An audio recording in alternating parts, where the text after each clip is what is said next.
suddenly felt sorry for him, a snap twinge she quickly had to bury. "Of course she was," she replied, a little too sharply. "Can you please check again?"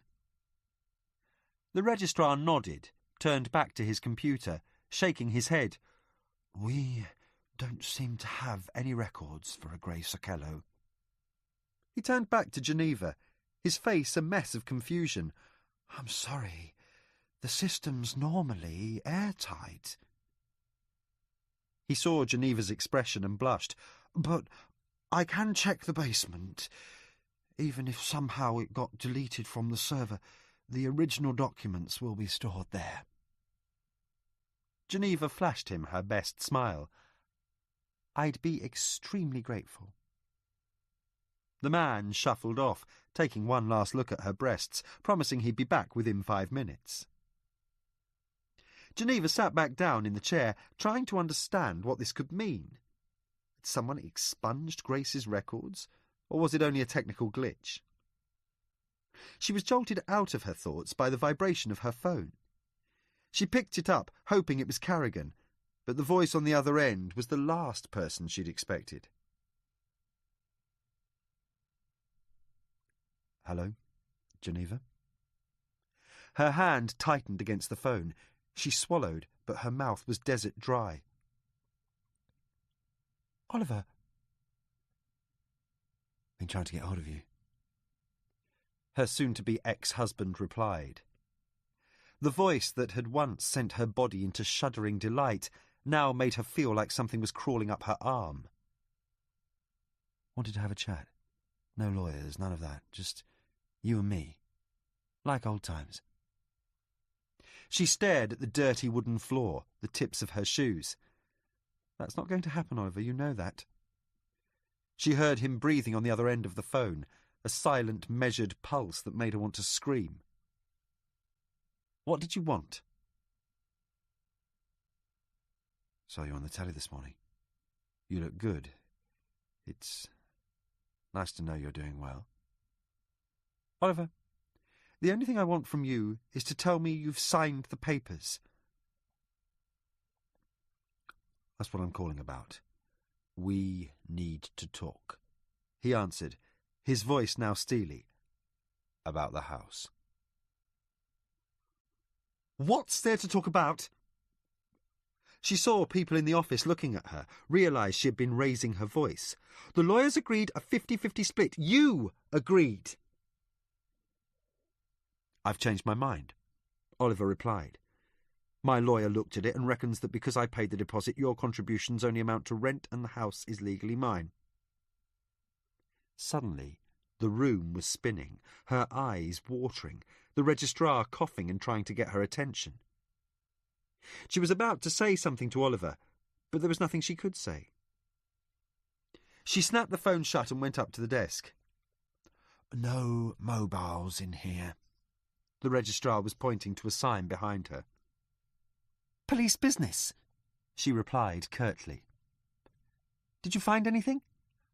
The man shrugged. "Well, this is certainly most unusual. You're absolutely sure she was a student here?" Geneva nodded. "Well, I went through the files, and it seems there's not one piece of paper relating to a Miss Grace Okello." "None at all?"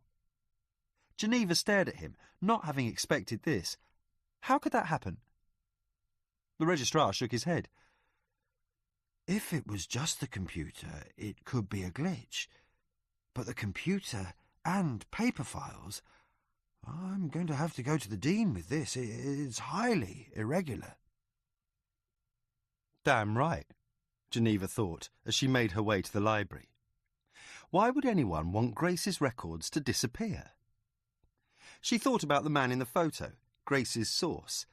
There was no way someone like that could have got access and removed both the electronic and paper files. It was too professional, too sophisticated a job.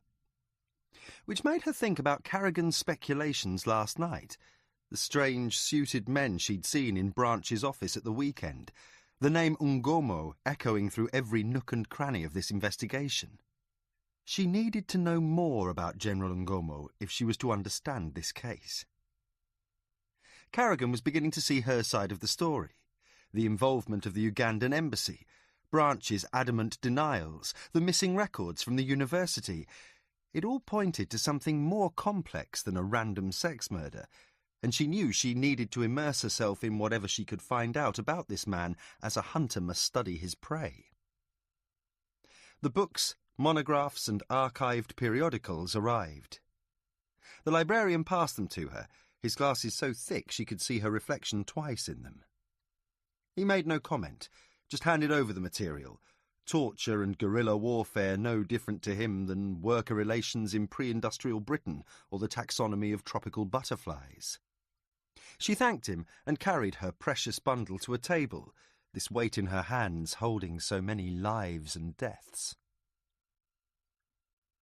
The silence enveloped her. The smell of wood and old pages fluttering in the air-conditioned room comforted her in a way she found surprising. She'd spent her life trying to get away from books, and now here she was, her mother's daughter, despite herself. She thought it funny, but not really, how we always become the very thing we spend our lives running away from. She arranged the material chronologically. She piled up a collection of monographs on the conflict in northern Uganda. There were reams of Amnesty International reports, taxonomies of death, an accountant's version of the apocalypse. She should have felt disheartened, but this was the part she liked most about murder work, the way each death, each investigation opened up a world entire and infinite. After an hour, her eyes became more practised, and she could glance down a page and ascertain almost immediately whether there was mention of Ngomo. She made notes in her small spiral notebook. She read testimonies of torture survivors, the cruel imagination of men making her heart shrivel. She scanned demographic surveys, PhDs dense and packed with statistical data. Coney appeared in every monograph, every dissertation, like the archetypal enemy, a four-letter cipher for the blood and horror of the interior. She kept searching until she found a list of current warrants the Ugandan government had issued against rebels and soldiers.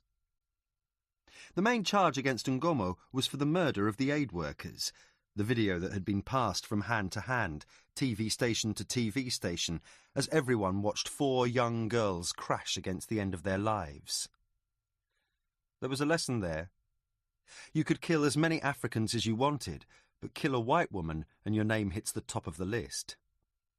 It seemed this was the big mistake Ngomo made. The increased pressure from the West led to further government incursions, further massacres, Ngomo retreating deeper into the tribal heartlands, beginning his own campaign known as the Days of Blood. The aid workers hadn't been found until 5 years ago, their bodies excavated by accident while another organisation was building irrigation systems in the north. There was a side column about hapless tourists ending up in the clutches of Coney's men. Coney's LRA had taken over half of northern Uganda. Guidebooks hadn't been updated. She squinted at blurry photos of gaunt white men and women being led dazed onto planes at Entebbe, the lucky ones, the ones that had made it out of the bush. She was about to go to the next chief of reports when something caught her eye like a thing glimpsed from a passing car. She borrowed a magnifier from the librarian and hunched over one of the photos. If she looked too close, all she saw were dots, a pointillist abstract. But from a distance, all she could see was a grey blur. Yet, one of the faces, there was something about it. 2 white men boarding a plane, thin, bearded and ravaged. The caption said they were freed by government soldiers. She looked again, put aside the magnifying glass and brought the paper up to her face. There was something familiar about the man on the right, his pose, the way his shoulders tumbled from his neck. She looked behind her. The librarian and students were busy, heads down in their books, no one watching her. She looked up, but didn't spot any CCTV cameras. She looked around again, then took a deep breath and carefully ripped out the photo, the sound of the paper tearing louder than she would have thought possible, her palms sweating as she stared up and scanned the room before pocketing the scrap of newspaper, feeling her heart like a crazed bird hammering at the cage of her ribs. She continued going through the material, trying to not let her imagination get carried away.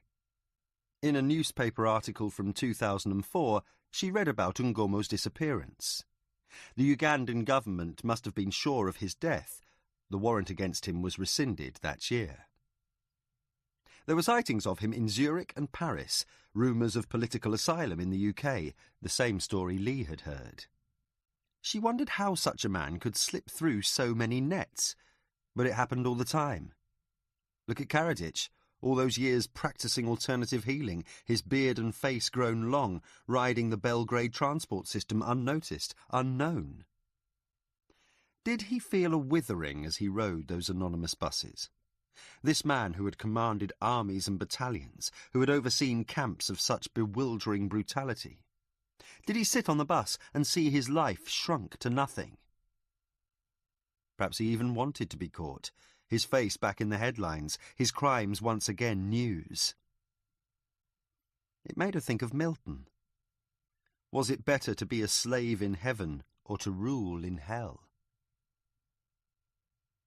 She was going through the last pile of articles when she happened to look up at the exact moment that Gabriel Otto was entering the library. His gaze immediately caught hers, recognition flashing through his face, and then he swiftly turned, knocking one student almost to the ground, and disappeared back into the main hall. Geneva looked down at her notes, looked back up at the entrance, and decided to follow him. Chapter 26. Carrigan and Spencer headed back out into the rain and wind.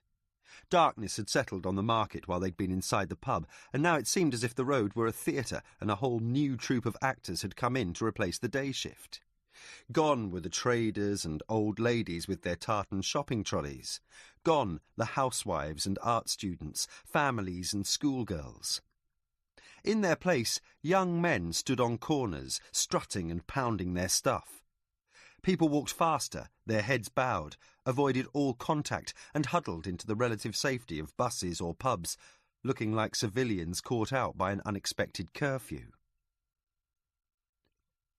"Surprised me to hear this guy you're looking for hangs out at the church," Spencer said as they crossed the high street, ducking into a narrow leaf-strewn alley and heading towards the grey stone building, its spire like a black finger pointing at the sky.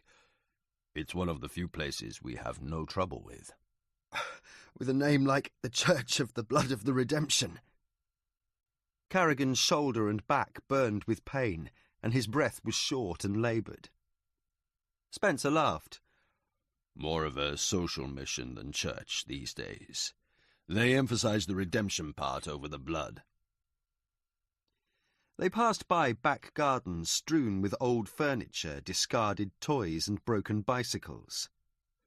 "The priest in charge has more or less converted it to a home for ex-child soldiers, a rehab unit. The socials come in every day and help with counselling."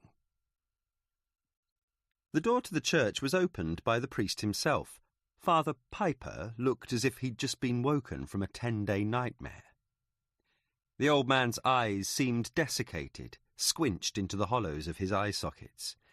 His beard was white and ran down one side of his face in a strange zigzag, the canyon of an old scar shining pink in the bulb light. Though he was skinny and short, Carrigan could see the fibrous muscles running up and down his arms like someone who had worked their whole life in the fields. "We'd like to talk to Solomon Onega," Spencer said. The priest didn't look as if he'd heard, turning and silently walking back into the emptiness of the church. "I hope he hasn't been in trouble," he finally said, stopping to write a hymn book that had fallen from the pew. "He's one of our few regulars." "Just helping us with our inquiries," Spencer blandly replied. They walked past the nave and vestry, the hanging garments like ghosts of former masses, the smell of incense and wood filling Carrigan's nostrils with memory and longing. Father Piper explained how so few people had come to church over the last 10 years, either moving away from the old Catholic rite towards louder and more ecstatic forms of worship, or abandoning church altogether for the altar of the glowing TV set, the panoply of saints and sinners on daytime chat shows. But more and more I see these children like no children should be. The priest continued, the words coming faster now. They come here to this country, and everything they have learned comes with them. War owns their souls. They join gangs and teach English kids lessons learned on different shores. The elders, the people from the tribe who would traditionally take care of these lost kids, they don't want to go near them.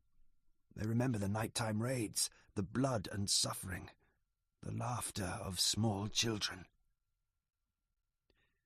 They went through another door and down some stairs into a musty, badly lit basement. It took Carrigan a few seconds to make shapes out of the gloom, see a group of boys sitting on the floor, listening to an older man talking in Luganda, a blackboard behind him with pictures of chickens and rabbits pinned to it. Piper explained that he had to get back to his chores and left them in the basement. Carrigan watched as Solomon Onega pointed to the diagrams on the blackboard, making rabbit noises or dog barks when he lighted on the relevant animal. The kids stared at him as if hypnotized. There was none of the fidgeting or playing up endemic in classrooms these days. Solomon leant down and pulled a handful of stuffed animals out of a large brown box. He held each one up, said something, then handed it out. Some of the boys took the toys warily, as if not yet sure of their intention, while others held them tightly against their faces and began crying. There were Snoopies, stuffed dogs of all varieties, Miffy rabbits, beavers and bears, and others whose shapes seemed a melting of several species into one. When he was finished, Solomon walked straight up to them. They introduced themselves, and then Carrigan flashed the photo of Grace's source. Solomon took it from him and smoothed it out. I knew one day police would come asking me about him. They were sitting in the church kitchen. Massive pots of stew simmered on a 4-ring hob, watched over by 2 portly women who couldn't stop laughing. A radio played airy calypso songs. Solomon Onega sat opposite them on the only table, a scarred and chipped formica construct, wobbling precariously under the weight of their elbows. His name is Bayanga, he said, still holding the photograph. Solomon was small and wiry, but gave the impression of someone whose body had been packed into too tight a skin. Muscles and tendons rippled the surface of his neck and arms, as if trying to fashion a way out. His voice was soft and serene, but the signs were there for them to see. The thin scar where his stubble had never grown back, the one eyelid slightly drooped, the way he awkwardly positioned himself on the chair. It is the name he chose for himself when he went to war. Carrigan wrote it down, trying to keep his hand from shaking. Bayanga. He said the name silently to himself. It was a fitting name for this ghost he'd been chasing through the London streets all week. You know him from back home? Solomon shook his head. From here? He was the first person I talked to when I arrived. Something in his eyes seemed to drift back to previous days, a sudden vacancy registering there. You said you knew we'd eventually come asking about him. He'd thought Solomon would be even harder to reach than the men back at the pub, but he seemed genuinely happy to talk to them. Men like Bayanga, the police always eventually come round. Doesn't matter what country. Solomon took a long sip from a can of Coke, wiped his lips. When you first arrive in London, you always have one phone number you picked up somewhere on your way to England. Every community has its numbers, its places of sanctuary. When I got here, it was cold, grey, a thin sky you couldn't even see. I phoned the number. The man on the other end asked me some questions, then gave me directions to the house. He laughed, but Carrigan could hear a sadness in it, as if Solomon couldn't believe he had been that person only a year ago. It smelled like a prison. I'd been in enough to know. The smell of human fear and dreams intermingled with sweat and alcohol. Over 100 men crowded into a small 3-story house in North London.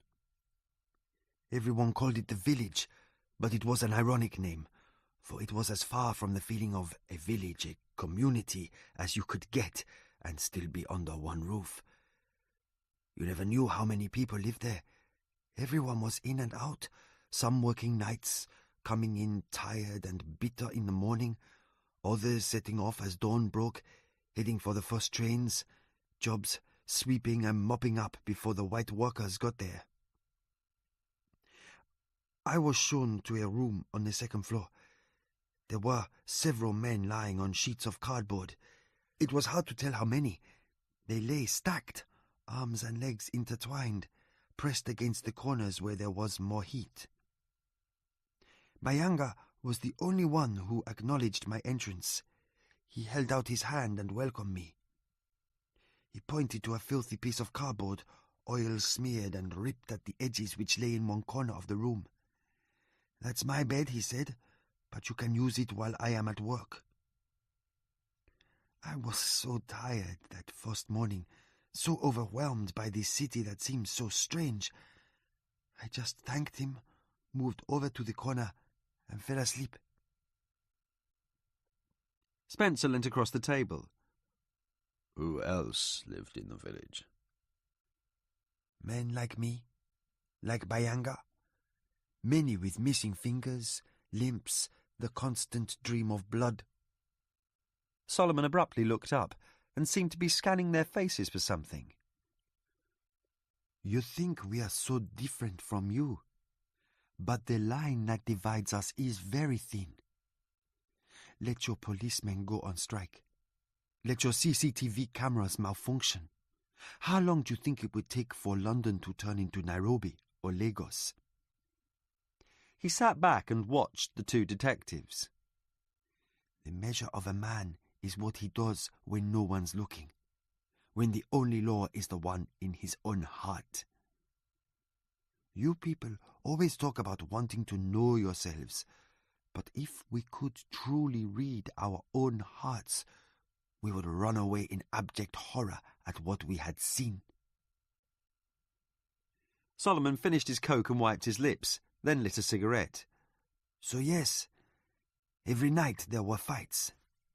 I'd wake and see 2 men in the center of the room arguing, the flash of a knife, and then that smell would fill the air and take me back to Africa. The smell of fresh blood. There's nothing like it in the world. At first, it makes you sick, really sick. Then you don't notice it for a time, until one day you realize just how much you miss it. But I never saw Bayanga get involved in these fights and arguments. He would just sit cross-legged in the corner of the room with a smile on his face, like this was arranged purely for his entertainment. I had met many men like him back home, and I hoped that here I wouldn't have to meet any more. But you became his friend? Carrigan asked. He became mine, which is not the same, Solomon replied. I was new, didn't understand the city, didn't know how the trains ran, how the streets unfolded. I imagine it would be like if you were suddenly to find yourself in the bush. All your points of reference, everything you know would be gone. You would be in a world so utterly alien and hostile, and yet you would see the natives going about their lives, and their lives would strike you as strange and abhorrent, and yet they survived in this environment, and you would know that you must become a little more like them if you too were to survive. Did Bayanga use drugs? Solomon shook his head. No, he didn't even drink alcohol. All I ever saw him drink was milk. Carrigan looked at Spencer. What did he do for money? Money? Solomon coughed on the cigarette smoke. We had no money. We ate food that people threw away. One of the men who lived in the house collected food from outside restaurants, from those black plastic bags they leave on the street. Bayanga showed me this and said, what kind of people can they be to throw all this good food away? He was always laughing at English people. He saw a city laid low by welter and waste, by money, bad dreams, and secular arrogance. He saw emptiness and hunger in all the white faces, a hunger for something they would never have. He would quote the Bible as he showed me well-dressed men, drunk and drooling, passed out on pavements outside pubs. He said we had arrived in the fallen world and that we had to be careful. You said you thought Bayanga was helping you, but you realised differently. What happened? Behind them, Carrigan could hear the sounds of kids playing, high voices shrieking with pleasure and astonishment, the contented barking of a dog. One day, I came back from the street and saw him sitting alone in the room. I took out my bottle of wine and sat next to him. I could tell something was different. He seemed brighter, more excited, not as bitter as he often was, and he started telling me about how when he had the money, he would move from this hellhole and into one of those nice houses we always passed on our way to the village. How he would buy himself a suit and a car and ladies to go with it. I'd never known Bayanga to resort to these common fantasies, and so I asked him how he would get this money. He laughed and said it was almost a done deal. He told me that he'd been walking in the city and had bumped into someone he knew from back home. The man called him a week later and offered him a proposition. He said that perhaps there was a job for me too in this. Carrigan rubbed his chin, the sound like an angry insect trapped inside a clenched fist. He said he met someone from back home. From Uganda. That's what he told me. I asked him what kind of work, wondering if it was drugs. He said the kind of work we used to do back home, and smiled. In that smile, I knew that things had changed for him as much as I knew that I would never be a part of it. The kind of work we used to do back home was how we always talked about fighting, killing, the work of war. Carrigan felt the blood coursing through his veins, the sensate feel of his own body. He said it was killing work. He didn't need to say it like that. It was obvious what he meant. Carrigan felt the scratch of his pen against paper as he wrote it all down, trying not to leap to conclusions, not to see that one name glowing insistent in front of him, Geneva's voice ringing in his ears with "I told you so." "You never saw this man?" Carrigan asked. Solomon shook his head. I'm not sure I even fully believed him until he came home that day with the phone. Phone? Carrigan looked up from his pad. When was this? A couple of weeks ago. He came in. It was morning and he was smiling and couldn't wait to show me his new phone. It was one of those big ones, with a screen and internet. An iPhone? Carrigan interrupted. I don't know, Solomon admitted. He also gave me £20 from a large roll he had in his pocket. This was the first time I'd ever seen him with more than loose change. He told me everything was going to plan, said he still had room for me if I wanted to join him. I thanked him and said no. I told him I was working here, had met the priest, that this was the work I wanted to do. Carrigan noted it down, his handwriting speeding up as he tried to preserve all this new information. When did you last see him? A couple of days after that. He gave me his corner, said he was moving to a better place, said I could have joined him if I had been more of a man, but that was not the man I wanted to be. Solomon shook his head, pointed to the darkness of his makeshift classroom. We all have to make our decisions, Inspector. That's the easy bit. The hard part is we have to live with them. I learned this in Uganda. I was lucky enough to have a second chance to make another choice. But Bayanga would always make the same choice no matter what. The work of killing. Some men are forced into it, but others, it finds them like a long-lost brother. Chapter 27. It was easy to get lost among the crowds, easy to merge into the flow so that even when Gabriel looked behind him, he didn't see her, only a tight, compacted group of chattering students. Geneva followed him through dusty corridors, past classrooms emptying out, and into the student bar. She watched as Gabriel bought a can of Fanta, talked to a girl he knew, then, just as he was making his way past her, Geneva grabbed the sleeve of his jacket. "Thought it was you." Gabriel looked wildly around, his hands buried deep in his pockets. "What do you want?" She pointed to a small, dark alcove to the left of the bar.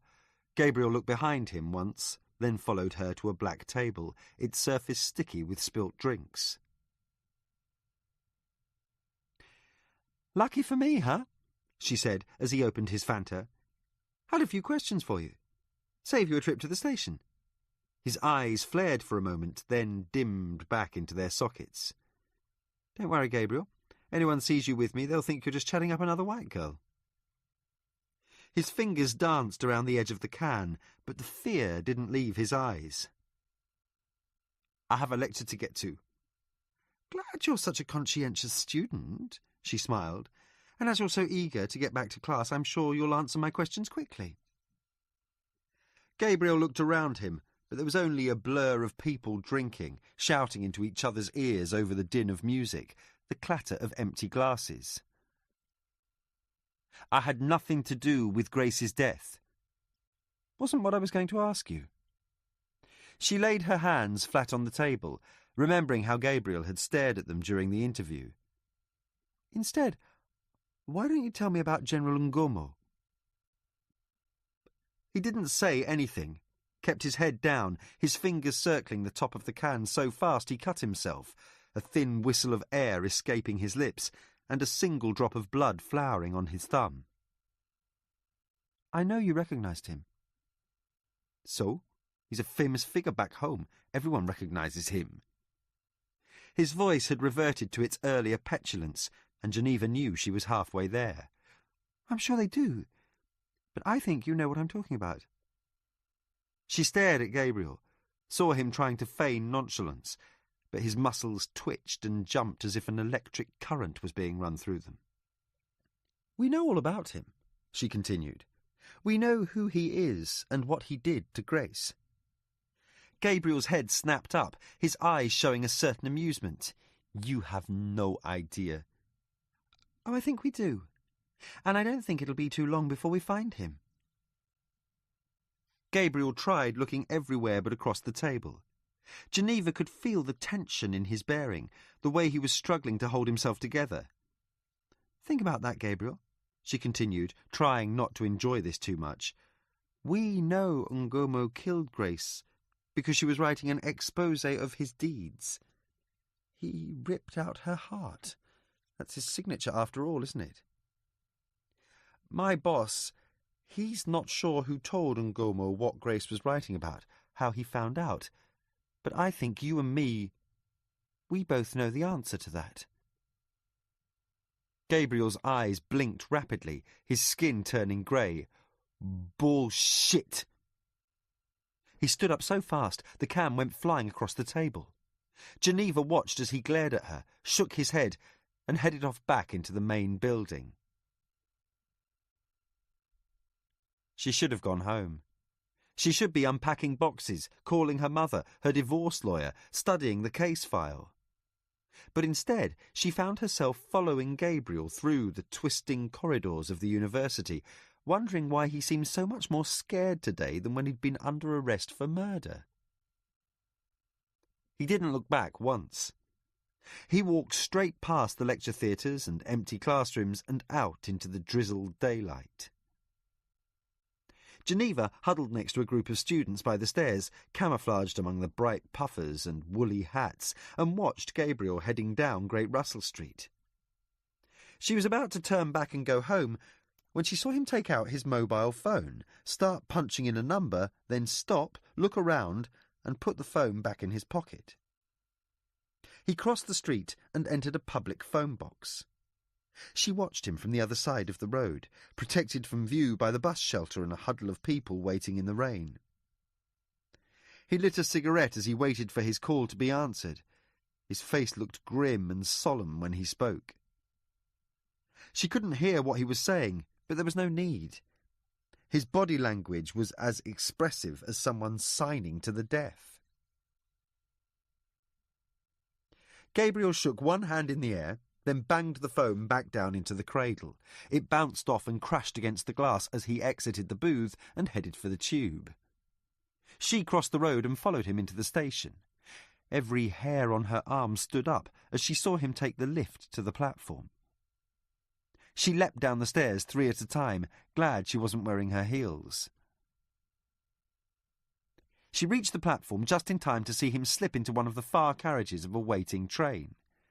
A good-looking young businessman held the door open for her, and she thanked him as she got on, her heart booming in her ears. They changed trains at Bond Street. The scrum of rush-hour passengers hid her as she followed him through the tunnels. He took the Jubilee line northbound, getting off at Willesden Green. She stared at the station sign, remembering Grace's Oyster card. She followed him past a small parade of shops and watched as Gabriel turned down a long, tree-lined street, power-walking past 2 old men and their straggly nicotine-stained dogs. She crossed to the other side of the street, breathing heavily, and crouched behind a parked car. Gabriel stopped and opened the gate to a small, semi-detached house. He looked behind him once, then headed for the door. He leaned on the buzzer until the door opened, and a man greeted him from the darkened interior. There was no small talk. They evidently knew each other, the man stepping aside to let Gabriel through. And it was then, in a flicker of light, as Gabriel entered the house, that she saw the occupant clearly. His balding skull gleaming under the bare bulb light, his moustache thin and groomed, and his eyes, those same eyes she knew so well from the photos and books she'd spent all week immersed in. She quickly ducked down, feeling a sick rush of adrenaline, as General Lawrence Ngomo looked up and down the street, then, apparently satisfied, turned and shut the door. Chapter 28. Carrigan had waited 10 minutes to see whether Geneva would show up for the afternoon briefing he'd called, and then started. "I'm handing you a one-page profile of our suspect, put together by D.I. Spencer of the Trident Unit." He heard groans and whistles as the constables passed around the photocopies. "I know profiles don't catch anyone and all that. Nevertheless, it's important we know who we're dealing with, the kind of person this Bayanga is. He's not our normal scum. Believe me, this is a lot worse." Carrigan wiped the sweat from his brow and continued. "We know that Bayanga met someone from back home who offered him work. A week before Grace is killed, he suddenly turns up with a new smartphone and a roll of money." He paused. "I know how seductive this chain of events is, but we have to be extremely careful here. We still don't know motive, and we can't rule out coincidence, but, having said that, it does look like this is the man who killed Grace, and it looks as though someone paid him in advance to do it." He watched their faces as the realization sunk in. This wasn't just a sex murder anymore, but something far more professional, and they all understood how much harder this would now make their jobs. "DC Berman?" Berman looked around the room, his eyes narrowing as if the daylight was too much for him. I traced the site on which Grace and Byanga corresponded. He shuffled on his seat, fingers worrying the end of his shirt. The company that runs the forum, after a bit of persuasion, let us look at their data. I managed to find the email address Byanga used. Berman paused, watching the detectives' faces all fixed on him, Carrigan blinking rapidly. He only sent one other email from this account. It was addressed to my dear comrade Lawrence, and it said, I have the thing I promised to give to you. It is time for us to meet. When was it sent? Carrigan asked. Yesterday morning. Carrigan closed his eyes for a second, rubbed his temples, then turned to D.C. Singh. Singh said they'd had no luck in tracing Byanga. They'd shown the photo around likely areas but had no response. Carrigan had hoped someone would have seen him. There was something about Byanga, something about his eyes that made you notice him. The door opened and Geneva came in, her face red and flushed, hair all over the place, one earphone dangling across her left shoulder. She walked up to Carrigan, whispered in his ear, telling him about following Gabriel to Ngomo's house. No one else could hear what she said, but everyone noticed Carrigan's face light up, his eyes widening as he turned to them. I'll let D.S. Miller explain, he said, and took his seat. Geneva recounted how she'd spotted Gabriel running away from her, questioned him, then, not satisfied with his answers, decided to follow him. She told them who answered the door. Sir, I'm still not sure I understand how all this links up to Grace. Jennings's upper lip quivered as he talked, his eyes downcast and dark. I think D.S. Miller can explain better than I can. Carrigan turned towards her. She resisted the urge to scratch her wrist and cleared her throat.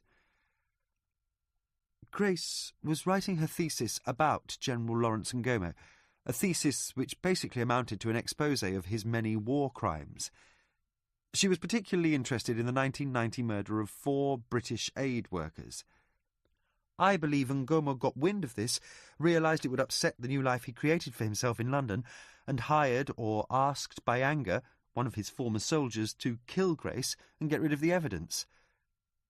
I think that Byanga has Grace's computer. I know we've been through this before, but if he took her computer, then why didn't he take all her notes too? Carlson asked. I don't think he was interested in her thesis, Geneva replied, having readied herself for this. I think there was something else on the computer far more damaging to Ngomo than anything Grace had written. She looked up and saw that she'd snared Carrigan's attention. I believe Grace had managed to get hold of uncut footage of the aid worker's murder, and it was stored on her hard drive. I think that's what Byanga meant in the email, I have the thing I promised to give you. She stopped, suddenly aware of every face turned towards hers, and stared down at her papers. Carrigan tried to sense if there was any of the I told you so in her tone, but he couldn't discern anything but her excitement at this new lead. He looked at the team, his decision made. I'm going to go for a warrant on Ngomo's house. We have enough evidence linking him with Byanga to persuade the judge. Carlson, we need to bring Gabriel in for further questioning. He's involved in this somehow. I'm putting a surveillance car outside Ngomo's house tonight. Make sure he doesn't suddenly decide now's a good time for a holiday. Tomorrow, 5 sharp, assuming we get the warrant, we take him down.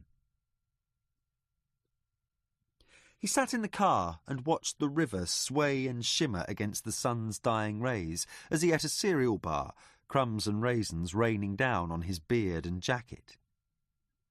He read Geneva's précis on Ngomo, the things she'd found out at SOAS, impressed by the sharpness of her logic, her persistence in the face of his own obstinacy. He left the car on a double yellow line and walked up through the verdant garden, the crumbly stairs, his fingers lighting gently on the buzzer. He brushed the crumbs off his jacket, watched them fall to the floor, squirrel food, and waited for Ben to come shambling down from his study. Ursula opened the door. If she was surprised to see him, she didn't show it. "Hi." She nodded back, but her eyes were now staring at some point behind Carrigan. He turned to see what she was looking at, but there was only the river, the mossy banks of barns on the other side, a single ketch slicing through the waves. "I suppose you'd better come in." She turned away, letting the door swing open. He followed her into the silent hallway, feeling encroached upon by the dusty hunting scenes lining the wall, the sense of a house abandoned to fear and darkness. "Ben around?" he asked, sitting down in the living room, trying to keep his eyes off Ursula's, lest some snap charge of memory derail his composure. "I thought you knew." Her voice sounded different, he noticed, the way she crossed her arms as if defending herself from an unseen attack. "Knew what?" He tried to remember their last conversation, but all he could recall was the look on Ben's face when he realised what they were dealing with and how quickly that look had turned into one of a man betrayed. Ursula walked over to the cabinet and poured them both a drink. "He flew out to Berkeley last night. His classes start tomorrow." She put the glass down clumsily, avoiding his eyes, turning quickly and retreating to the safety of her armchair. "You look disappointed."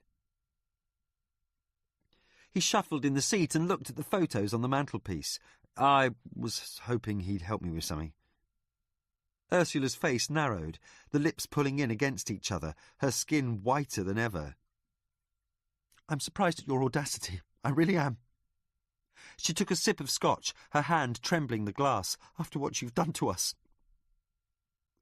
He wasn't surprised at her attitude, knew the girls were the most important things in her life, and that anyone endangering them was immediately and without question her sworn enemy.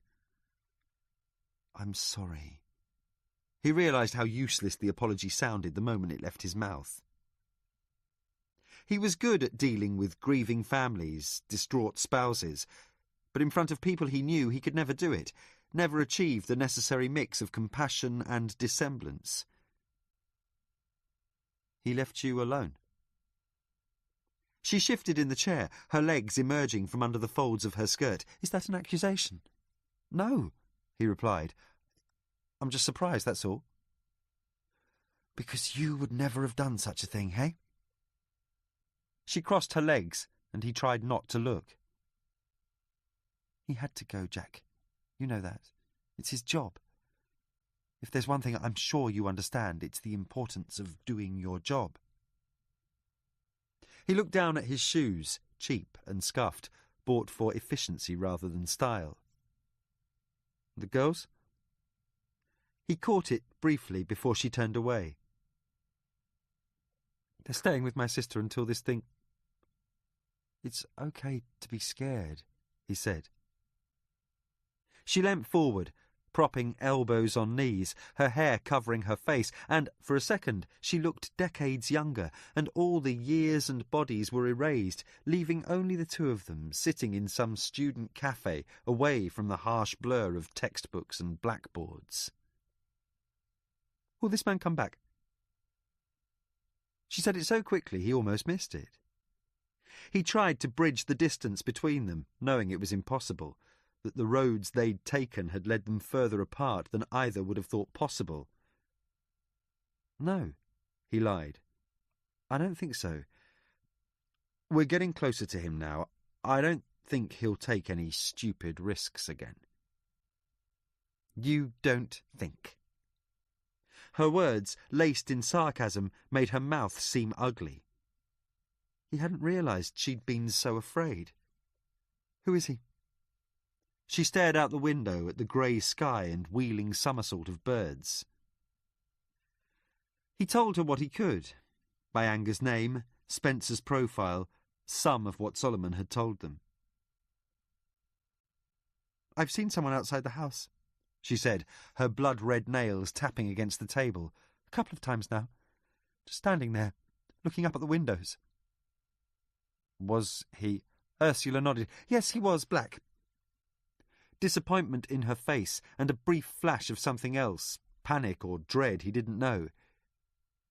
He showed her Byanga's photo and saw her eyes darken as she slowly nodded. They sat there in silence for the next 5 minutes, each taking small sips of their drinks, nothing left to say to each other, the years finally drawing them irrevocably apart. He promised to look in on her, gave her his mobile number, told her to call him any time she needed, then exited the house into a bright blush of sunlight, feeling as if he'd escaped the confines of some terrible prison. He took one last look, remembering how he'd thought it was the perfect house, the perfect life, shook his head and headed to his car. He sat there for an hour, parked out of sight from the house. He'd put Ben and Ursula into this situation. He'd let his life leak into theirs, and they'd been unprepared for the rupture it would cause, the constant fear and doubt, the double-checked locks and fumbled alarm settings. What if Byanga did come back, found only Ursula alone in the big house? Carrigan crunched his eyes shut, tried to erase the thought, but it was no good.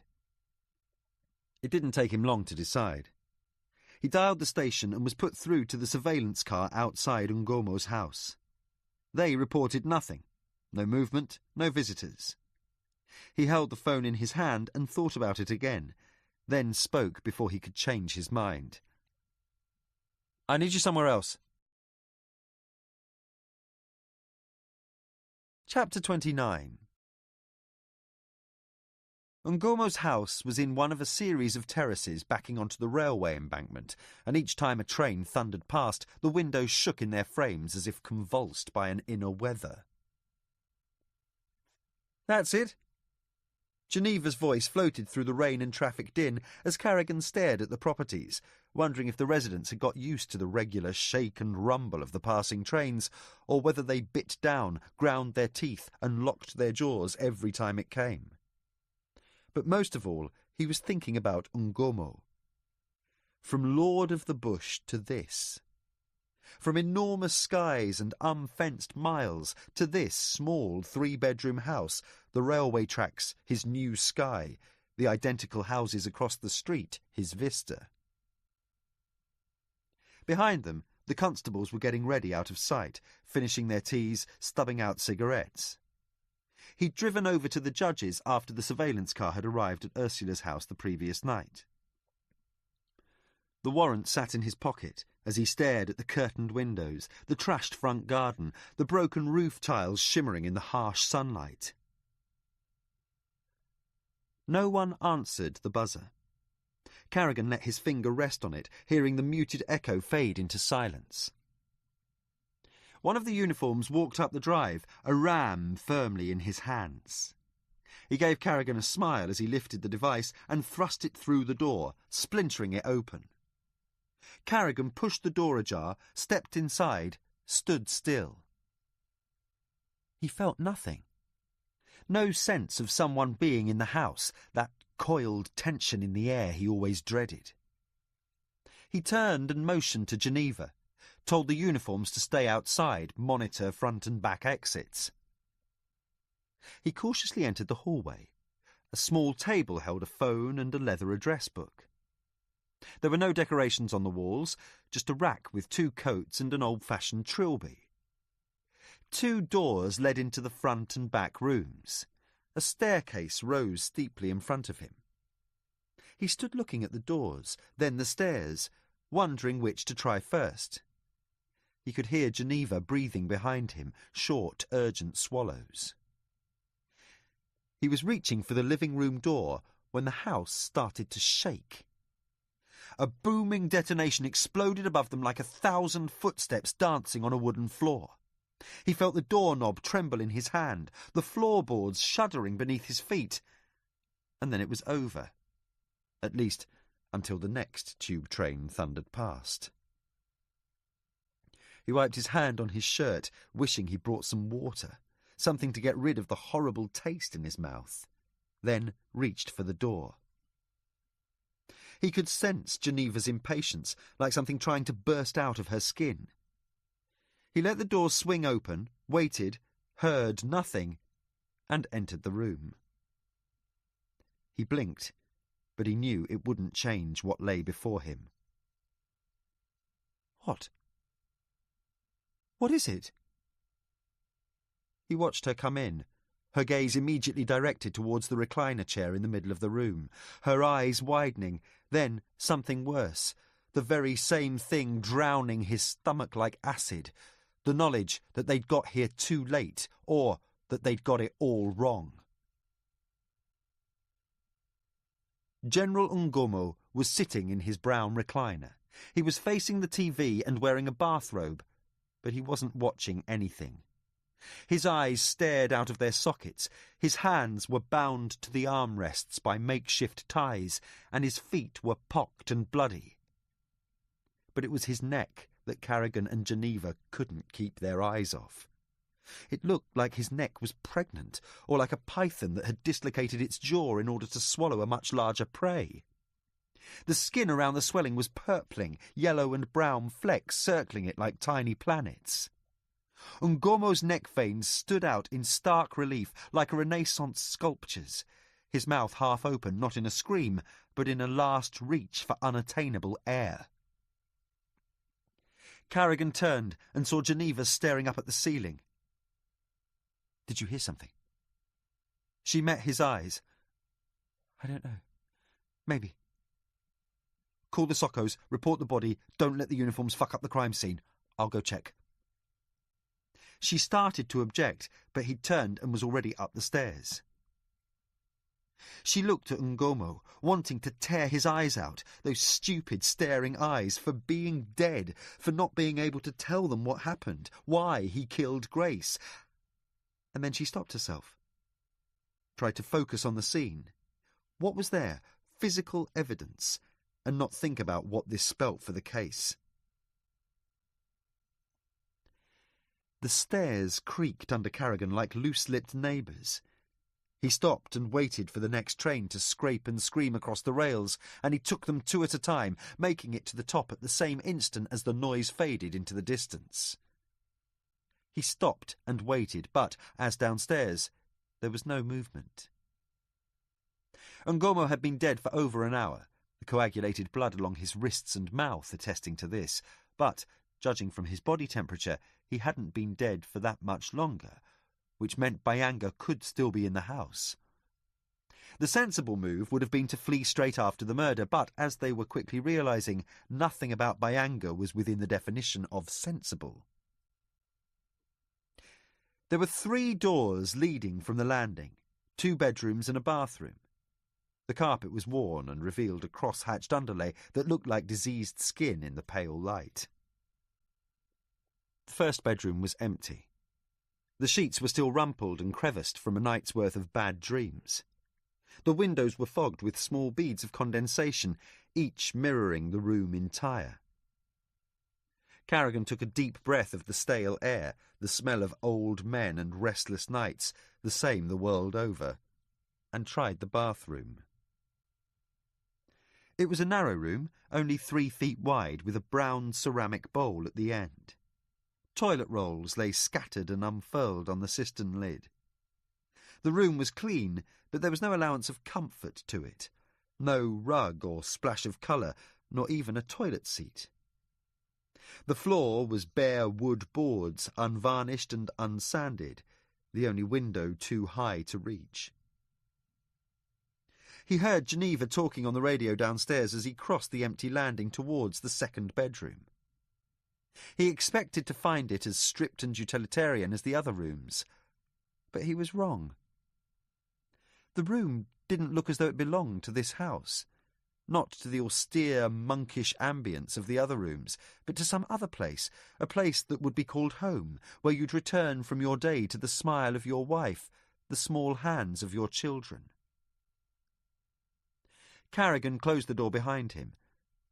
The rain whispered on the ledges as he turned on the light, a piercing 100-watt bouncing off the collection of framed photographs and certificates, the glass gleaming opaque, resisting intrusion.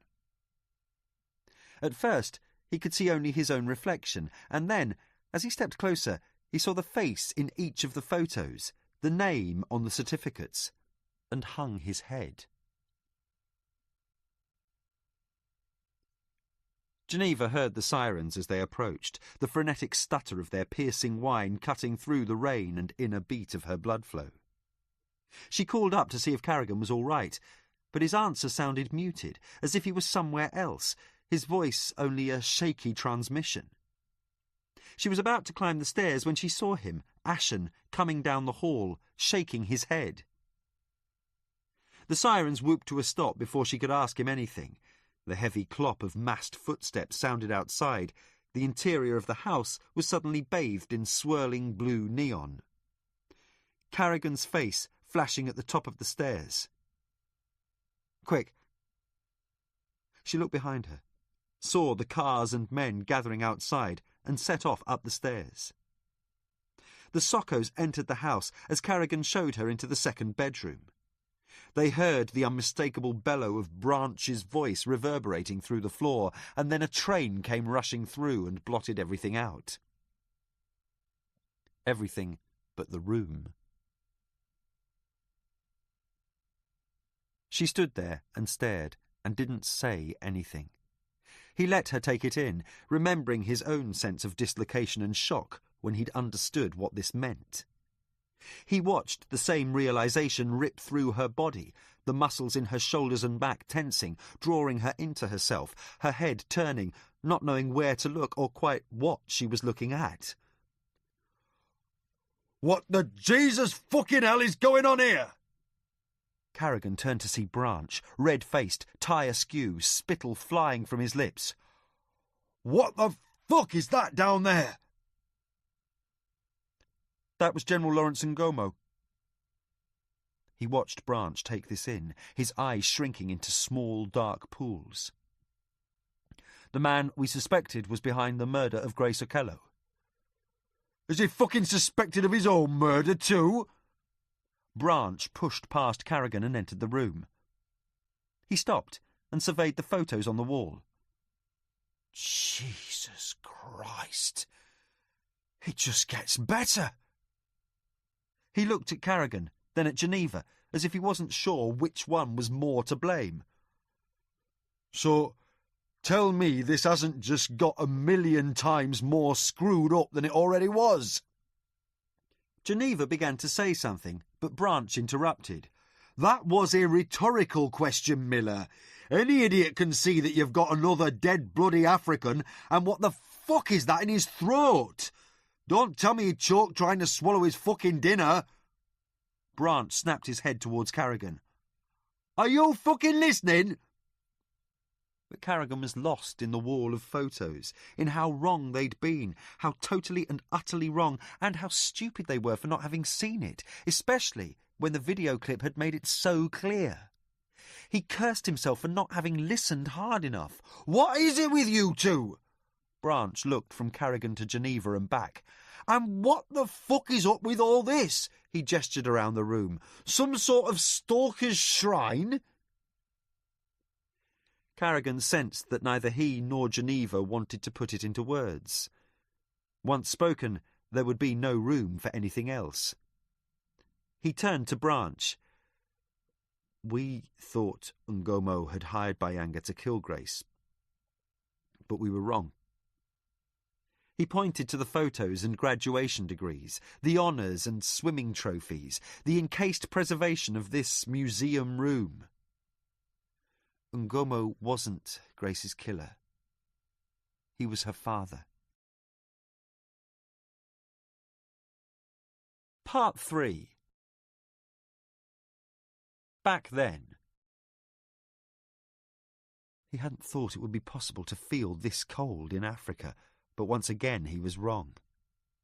His body shook against the hard edges of the chair, his teeth loudly snapping against one another, the muscles in his legs convulsing to some hidden beat. This was the way fear played itself out. A sudden physical reaction, that bitter taste in your mouth, the palpable presence of your own heart. In the end, even your body betrayed you. There was nothing restraining him to the chair. Every shudder rocked him against the cracked metal and threatened to throw him onto the floor. His feet were bare, and he could feel small wet things crawl across his toes, the cement hard and unyielding beneath him. He wasn't sure how long he'd been in the room. Eye Patch watched him as if he were a part of the landscape. There was no expression on his face, no reaction to Jack's muscle spasms or pleas for water. He could have been a wax dummy, and in the mean, splintered light the young soldier almost looked like one. The skin drooped and folded as if one side of his face had been exposed to tremendous heat. The room was small, without air, but Jack felt the cold like something physical attacking his bones. Eye Patch sat behind a gnarled wooden table, his feet up, a badly rolled cigarette jumping between his fingers, a poster behind him revealing a cruel glint of blue sky. "You look like a man who wants to help his friends." Eye Patch leant forward, placing arms long and sinewy as sticks of licorice on the scarred wooden surface of the table. His fingers had once been broken, then set wrongly. The nails on his left hand had stopped growing, fallen away, leaving half-moon slivers of pink and red at the edges of his cuticles. "Where are they?" Jack was surprised by the sound of his own voice, the fear and apprehension underlying each word. Eye Patch nodded.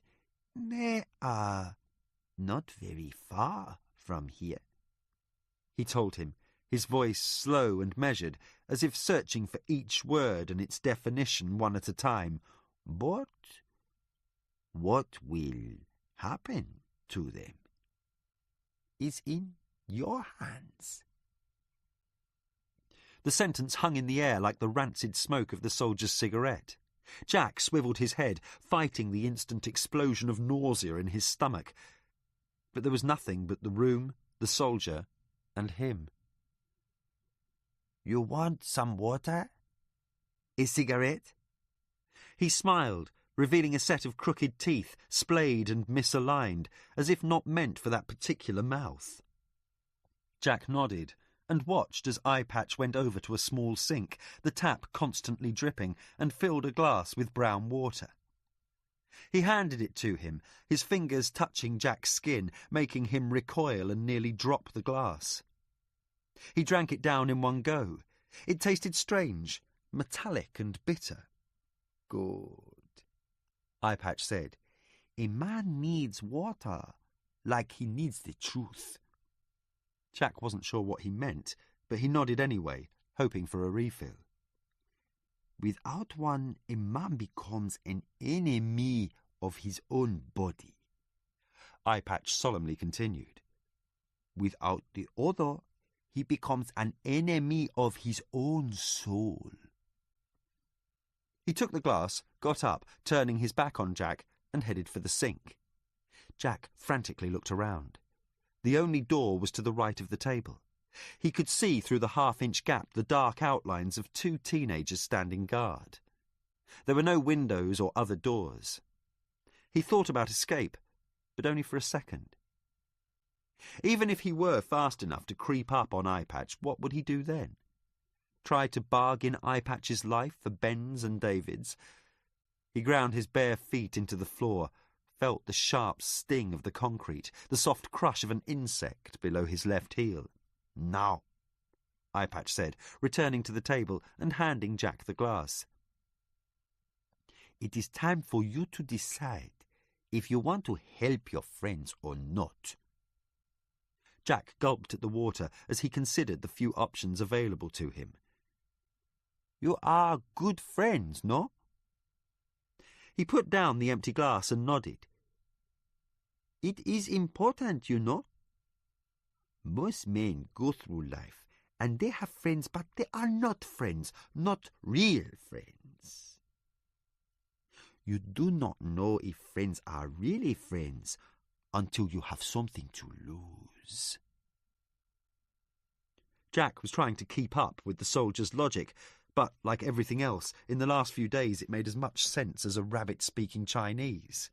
"This," Eye Patch pointed to his missing eye, "is how you measure friends. He carefully licked the end of a new cigarette shut and placed it between his lips. I too had good friends, but when they had to choose between my eye and their comfort, it became very clear just how good these friends were. He pulled the cigarette out of his mouth, puckered his lips, and spat out a thin string of tobacco.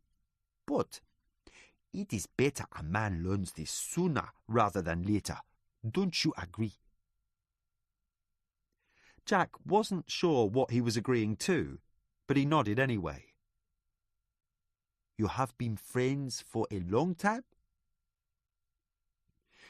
Jack realised that if he pretended this was an ordinary conversation, the kind you have on planes and boats waiting for a bus or in empty cafes, then the fear and chill which had consumed his body might start to fade. Ben and David know each other from childhood. They grew up together. I met them 3 years ago when we started university. Something in Eye Patch's expression changed. He took the cigarette out of his mouth, placed it carefully over the edge of the table and nodded. I too once thought I would go to university. His voice seemed different now, softer, more resigned. What stopped you? Jack asked, knowing immediately it was the wrong thing to say. When there is a war, there is only one kind of studying that needs to be done. There is no use for history or geography. These will not help you in the bush. I'm sorry, Jack replied quietly, suddenly aware of how different their lives were, how choice figured so little for most of the world. So he was surprised by Eye Patch's laughter. A full, throaty amusement lodged deep in the soldier's throat. Do not be. Sometimes you find the world, and sometimes the world finds you. I was lucky. I didn't know who I was, and I might never have found that person if war hadn't intervened. He put the cigarette back into his mouth, puffing until thick plumes of smoke flowered from its tip. Perhaps you too were on the wrong road, and now you have the chance to find the right one. Perhaps it was God who brought you here, or fate, if you prefer. I don't believe in God or fate, Jack replied, trying not to think about the gazelle crossing the Django road. Then I feel sorry for you, Eye Patch said mournfully. You come from a place where you celebrate your advances, the progress your race has made. But look at you. You are empty and in need of something you cannot even name. Yes, he nodded sagely. Perhaps you have truly come here for a reason. We were trying to get to Murchison Falls. We took the wrong road. Jack felt the cold snuggle up against him once more, the chill in his lungs every time he took a breath. Eye Patch ground the dead cigarette under his boot and reached for a stained brown folder lying to his right. He began flicking through the pages, humming to himself. Next to the folder, Jack could see his own notebook lying like an accusatory witness. No, I think you took the right road.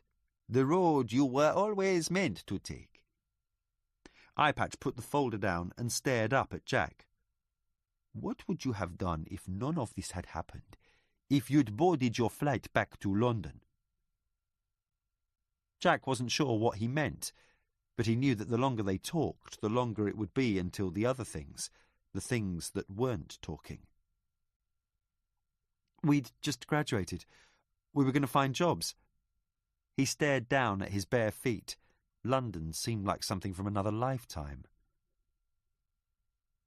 What kind of work were you going to do?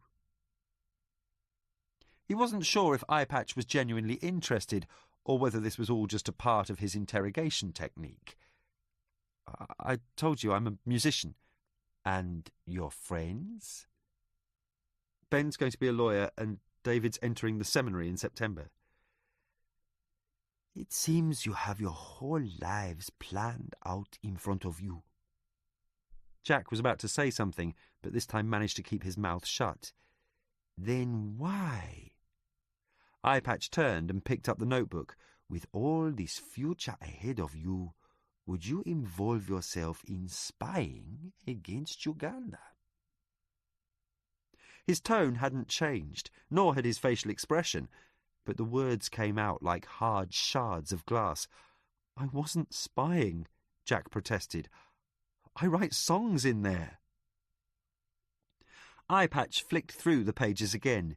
Yet you felt the need to write in code? Eyepatch's calm tone of voice was exasperating him. It would almost have been better if he'd been shouting. It's not code. It's musical notation. He tried to think how to demonstrate this.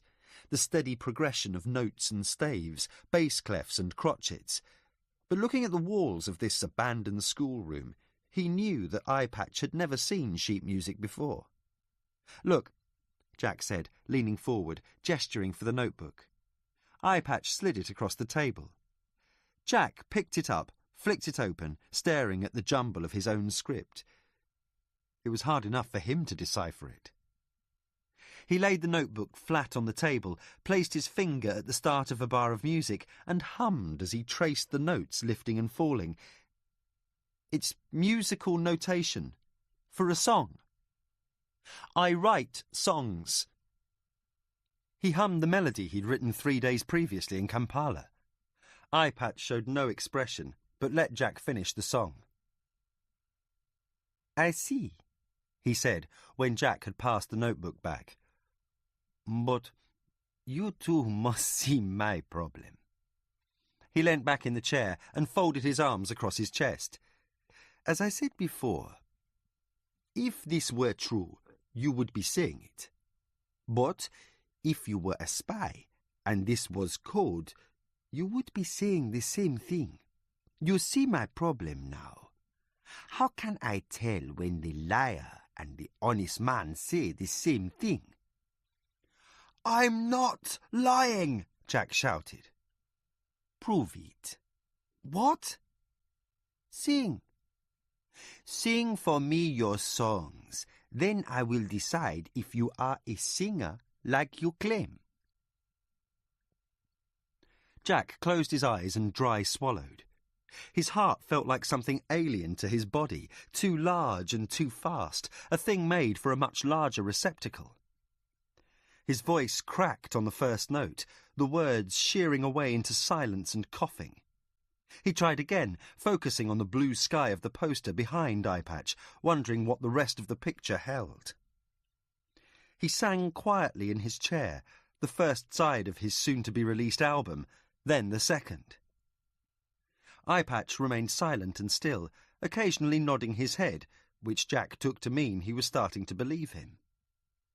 He ran out of songs and began to sing other people's songs, songs he'd practiced in his bedroom, songs he'd listened to late at night, his ear pressed tight against the radio.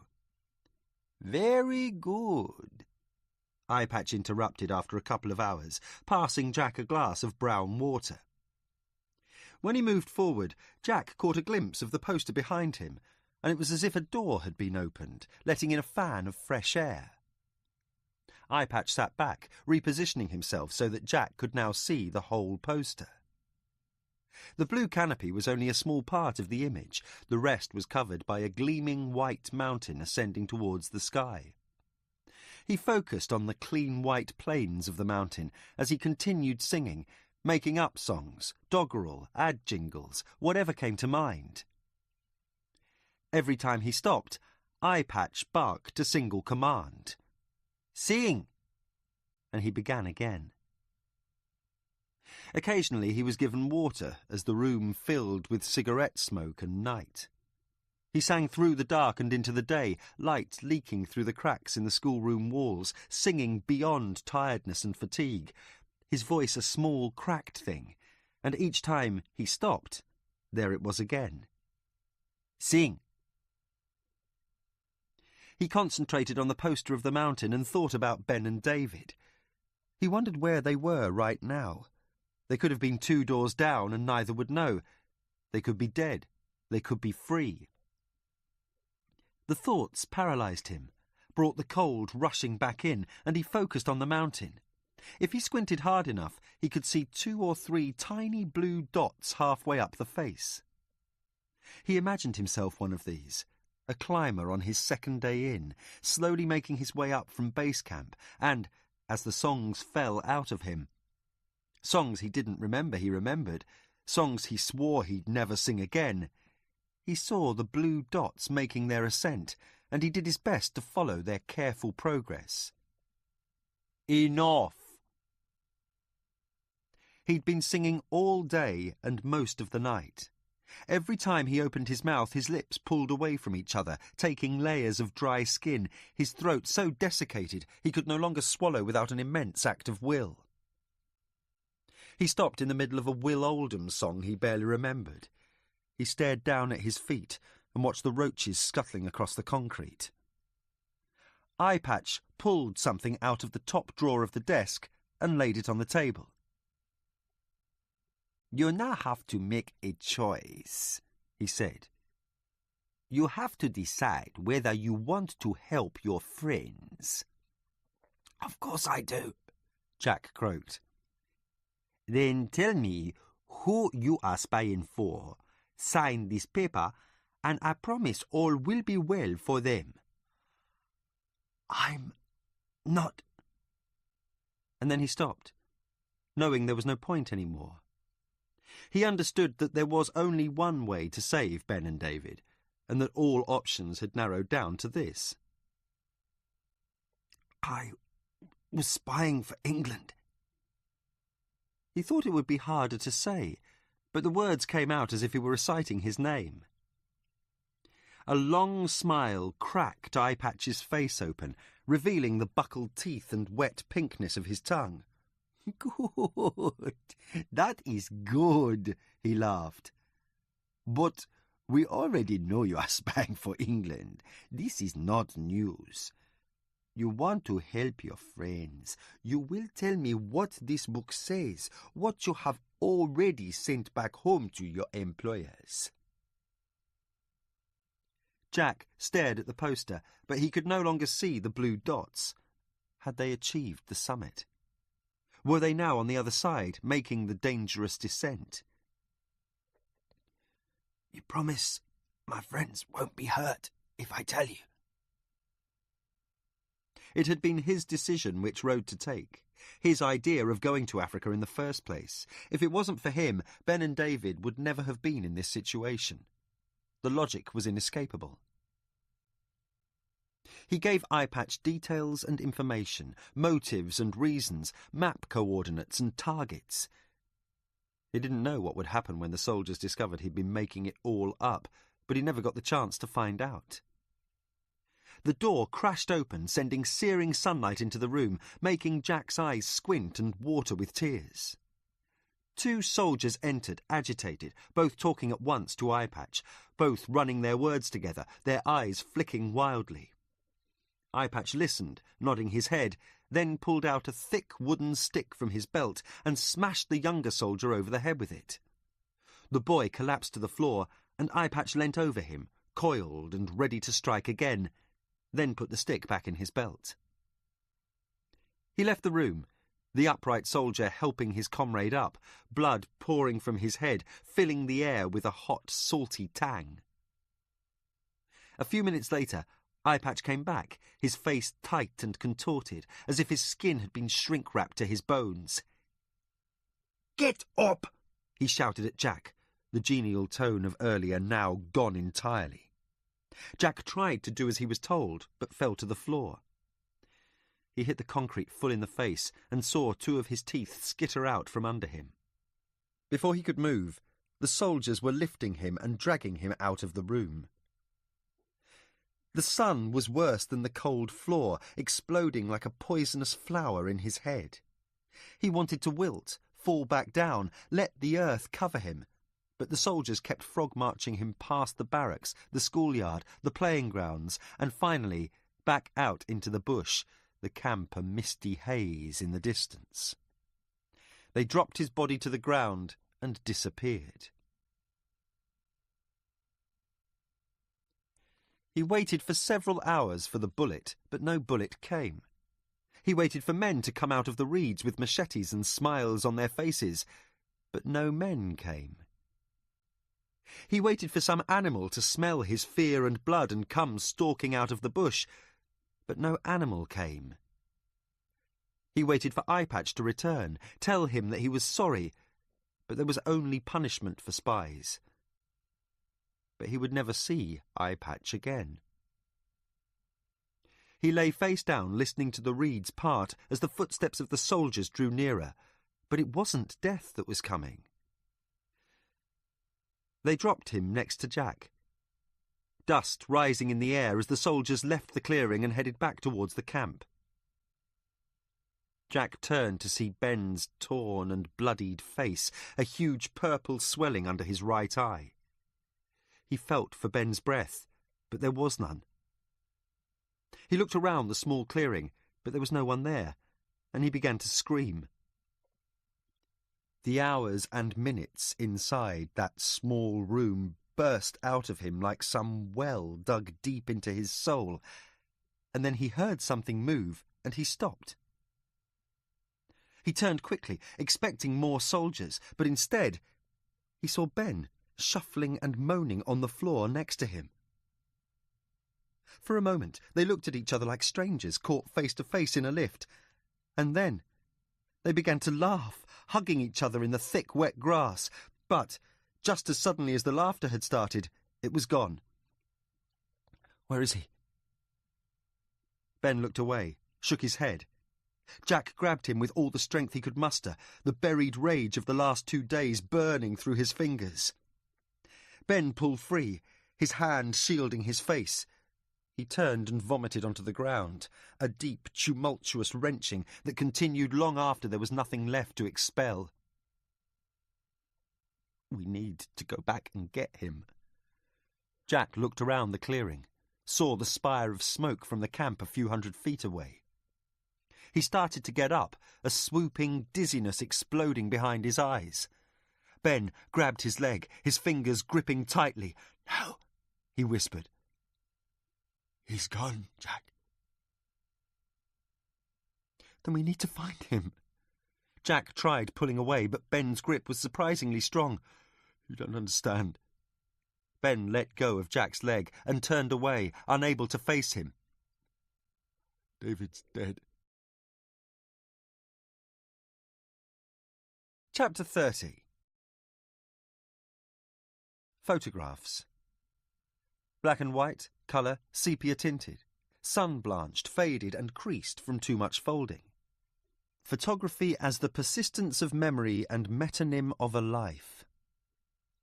A face, a body, a pair of hands in close-up. Some so clear it was as if the person depicted therein was actually in the room, while others were so faded it was impossible to tell what they represented, as if the paper itself had forgotten the image bestowed upon it. A whole arc of history, from black and white schoolyard Polaroids to digitals so sharp they looked as if they couldn't possibly be real. Photographs laid out side by side on the table in front of them, every photo different, but with one constant: Grace. They were in the incident room, 18 hours after the discovery of General Ngomo's body, still sorting out his treasure chest of memories and eating Chinese takeaway from silver boxes. Ngomo's flat had been searched, but they hadn't found Grace's computer or any other evidence linking Ngomo to the crime scene. All of Ngomo's personal possessions had fit into 2 cardboard boxes, which now lay at their feet. Geneva was sorting through the photos as Carrigan stared at the cross-hatched scars on the table, rubbing his head, feeling the past invade him like some foreign entity. The memory of seeing Ben again in that wet jungle clearing was still so fresh after all these years, the joy followed by the bitter realisation. He unsnapped 2 paracetamol from the foil and dry swallowed them, then went back to the layout of photographs, picking one up, examining it, then replacing it in its rightful place, a chronology of Grace from birth to death. He looped some noodles onto his chopsticks, feeling Geneva's silence behind him, the hard, warm shadow of her presence. She hadn't said much since he'd told her the story on the way over from Ngomo's. It was a story he'd thought he'd never tell again. But once the initial words came out, everything else seemed to follow, as if a plug had been pulled and the words were water rushing from a drain. "You're eating too fast." She looked up from her box of noodles. "You'll get stomachache." Carrigan nodded, but didn't slow down. "You don't seem surprised," he said, remembering how, when he'd told her the story of what had happened to him in Africa, it was as if he were confirming something she'd already known.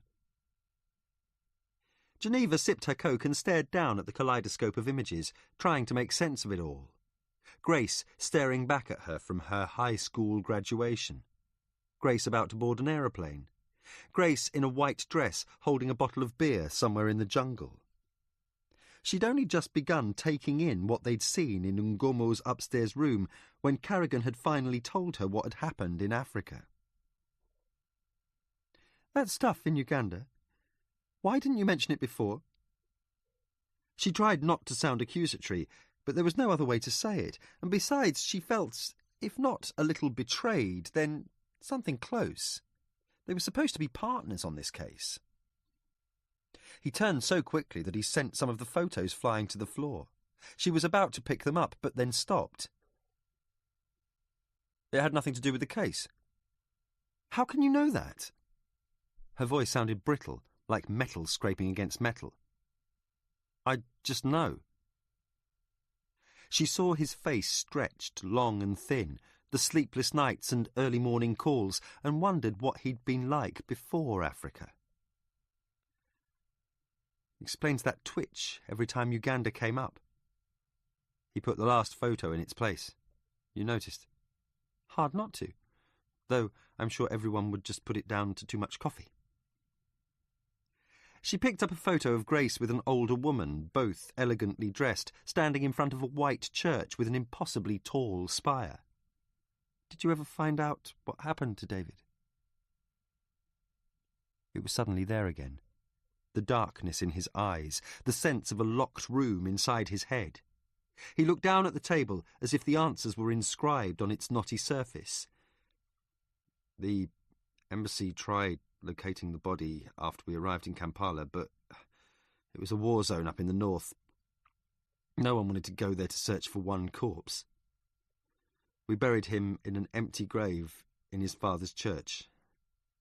There's not even a coffin. Only a damn stone." Geneva caught the bitterness in his voice and pushed aside the noodle box, reaching inside her pocket. She took out the newspaper clipping she'd found at the library and silently handed it to him. He wiped his hands on his jacket and took it from her. He smoothed out the folds and stared at the badly reproduced black and white photo. At first there was nothing, and she watched as he brought the clipping closer, squinted, and then, all of a sudden, she saw it in his eyes. "That's me," he said, pointing to the left-hand side of the photo. Geneva nodded. "I think so." "Where did you find this?" He tried to make out the 2 dark, body-shaped smears with their arms round each other at the centre of the print. "Press took it when you left Uganda." He turned towards her. "Did Branch ask you to do this? To investigate me?" He dropped the clipping onto the table. "No, of course not," she replied, though that was exactly what Branch had asked her to do. How to explain that she'd fudged her reports in Carrigan's favour? "I stumbled on it while looking into Ngomo at SOAS." Something crossed his face. "But we weren't in one of Ngomo's camps." We were in an army camp. He picked up the photo and looked at it again. She could see the sudden concern darkening his expression. They get it wrong a lot of the time, she offered, realising that something had changed between them and that what she'd thought would be a peace offering had turned out to be anything but. You should have been looking into Ngomo, not wasting your time on me. I wasn't, Geneva began, as the door opened and D.C. Jennings walked in, then stopped, sensing he'd disturbed something. What is it? Carrigan snapped. Jennings looked down at the floor, unprepared for Carrigan's tone, the icy silence between the two detectives. I've just come back from... Where's everyone else?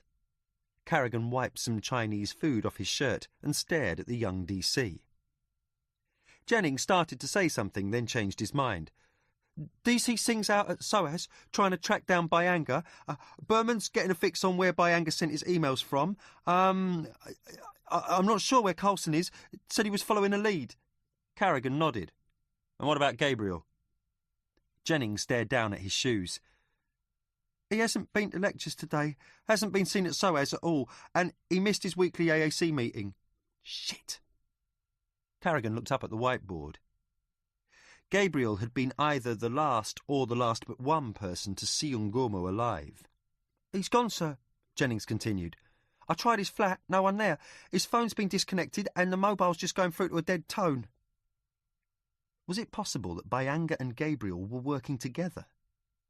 Carrigan rested his head in his palm. Nearly 2 weeks into this case, and there was still so much they didn't know. He thought about the surveillance car he'd reassigned to Ursula's house. Would they have seen Ngomo's killer if he'd left them to do their job? How long before Branch found out? We've got to keep trying, Carrigan muttered pointlessly. Then saw that Jennings was still there, shuffling nervously, as if trying to dance without moving his feet. What is it? Sir, I was trying to tell you when I came in. He stopped, looking for confirmation to go on. Took the silence as such. I've just talked to the Sockos. They're almost done in the General's flat. They found some letters hidden under the carpet in the top room. Carrigan frowned. Why didn't you tell us this before? I tried, sir. Jennings was looking paler and paler. Well? Carrigan had retrieved the photo of himself and now held it in his hands as if it was some obscure talisman, his fingertips daubed black by the printer's ink. There were 7 letters, sir. They found them under a loose bit of carpet next to Ngomo's desk. They're going over them right now. Said they'll be done in a couple of hours and have them delivered to you. Carrigan checked his watch.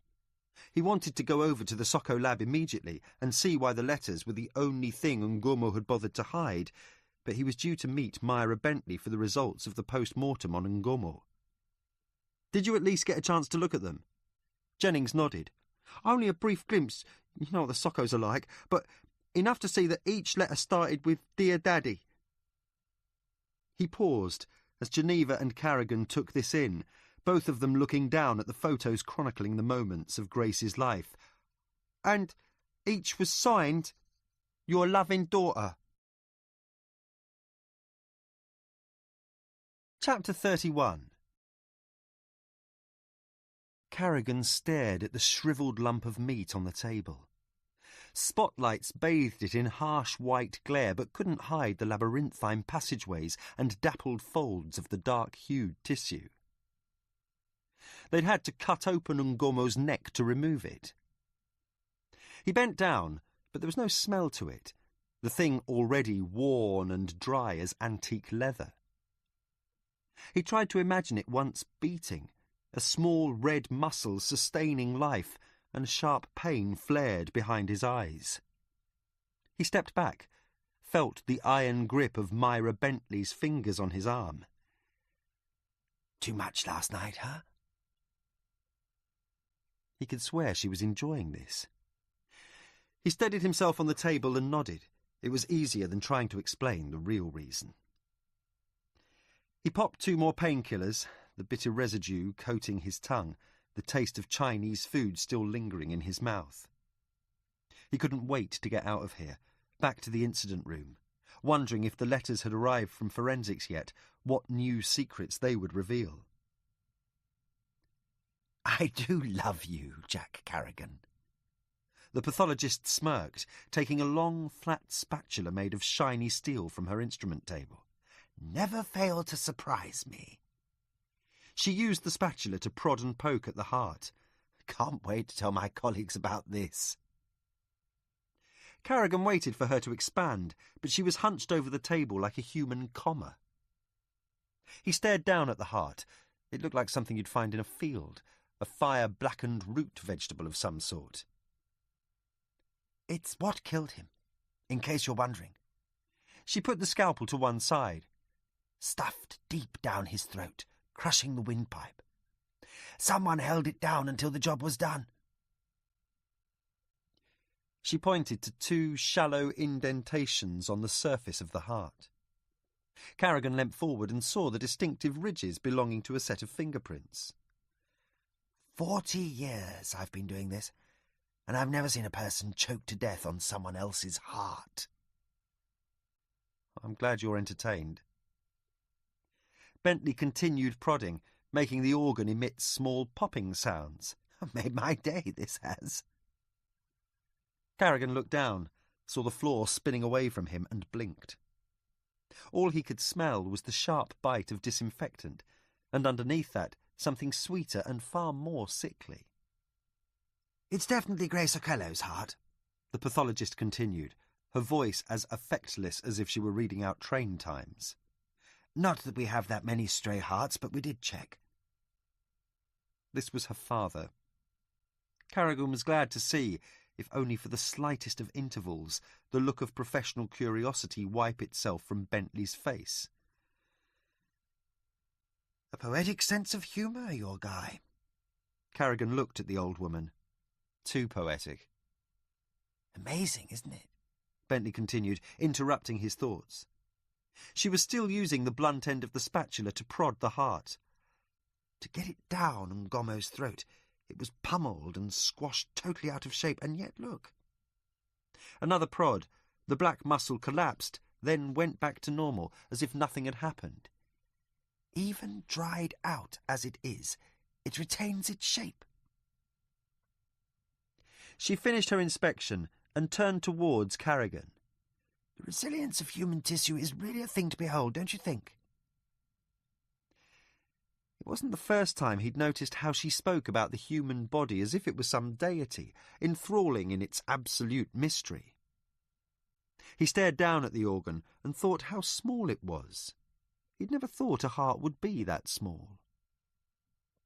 That feeling crept into his belly again, uneasy and memory-soaked, but he told himself it was only too much coffee, too many pills, too many days in a row. "Oh, and I thought I probably should mention it," the pathologist continued. "Not that it has any bearing on the case, or none that I can see anyway." Please? He just wanted to get out of there. Out of the harsh, bright lights, the gleaming metal furniture, the humming of the dead behind their freezer doors. "Gommo had cancer." Bentley coughed into her handkerchief. "Pancreatic, pretty far gone. Probably knew he had it too. Only a few months left. It would have been very painful." She stopped for a moment, as if to contemplate the gravity of this. "No, I dare say this was probably worse." Chapter 32. He came in soaked as a dog, his hair matted and wild, shirt stuck to his skin, his jacket droopy and waterlogged. She smelt the coffee before she saw him. Turned, and there he was, wet with hooded eyes, 2 small cups of espresso in his hands. Geneva looked up from the table where she had been separating and arranging the letters. "Managed to hold your lunch down this time?" Carrigan smiled and put the coffee down next to her, unwrapped a massive Florentine encrusted with pistachios and broke it in half. "Get your blood sugar up," he said, passing it to her. She took it, bit in, and let the wonderful taste submerge her senses as Carrigan told her what the pathologist had found. The biscuit suddenly tasted flat in her mouth, bitter and dull. "It's as if he had it planned all along," she said, using a napkin to wipe the crumbs and coffee stains off her lips. But Carrigan didn't answer. He was looking down at the table, the neat row of letters flattened and laid out side by side. The same handwriting, cursive and stylish, adorning each envelope. "Sockos find anything?" She finished the Florentine and rubbed her hands on her jeans. "Only Ngomo's fingerprints. Everything else was too smudged." He took one of the letters and held it up. The paper smelt of chemicals and dripped a white powder like dandruff. He sniffed the envelope, luxuriating in the sharp odour of the fingerprint reagent, wondering how long the Sockos had spent with these letters, white hooded figures in a silent room, poring over yellowing vellum with their powders and brushes as if divining some ancient mystery. Modern-day alchemists transmuting invisibility into identification. "You've read them?" Geneva nodded. "Sorry, I wasn't sure how long you'd take." "I'm glad you did. Save us some time." He took a last sip of his espresso and binned the cup. "So, anything we can use?" Geneva looked down at the letters spread in front of her. "You want the long or short version?" "How about medium?" Carrigan smiled. "I've put them in chronological order. The first one's from 18 months ago and the most recent from 2 weeks back." The envelopes were almost identical, white, rimmed with a border of blue flowers, their stamps peeling from repeated handling. The paper inside was thick and watermarked, but otherwise showed no peculiarities. It had been folded and refolded so many times that creases ran like scars through each third of the letter. "The earliest one sounds like it's the first time she's written to him since Ngomo left her and her mother 7 years ago." Her voice had thickened from the coffee, and Carrigan sat back in the chair, listening as Geneva recounted Grace's attempts to reconnect with a father who she'd thought was lost to her. "In the first letter, Grace tells Ngomo that she's studying in London. She talks about how she spent her teenage years trying to understand who he was. The father she remembered, or this man whose name people only ever mentioned in whispers. It feels quite cold and formal, as if she's writing to an old teacher or something."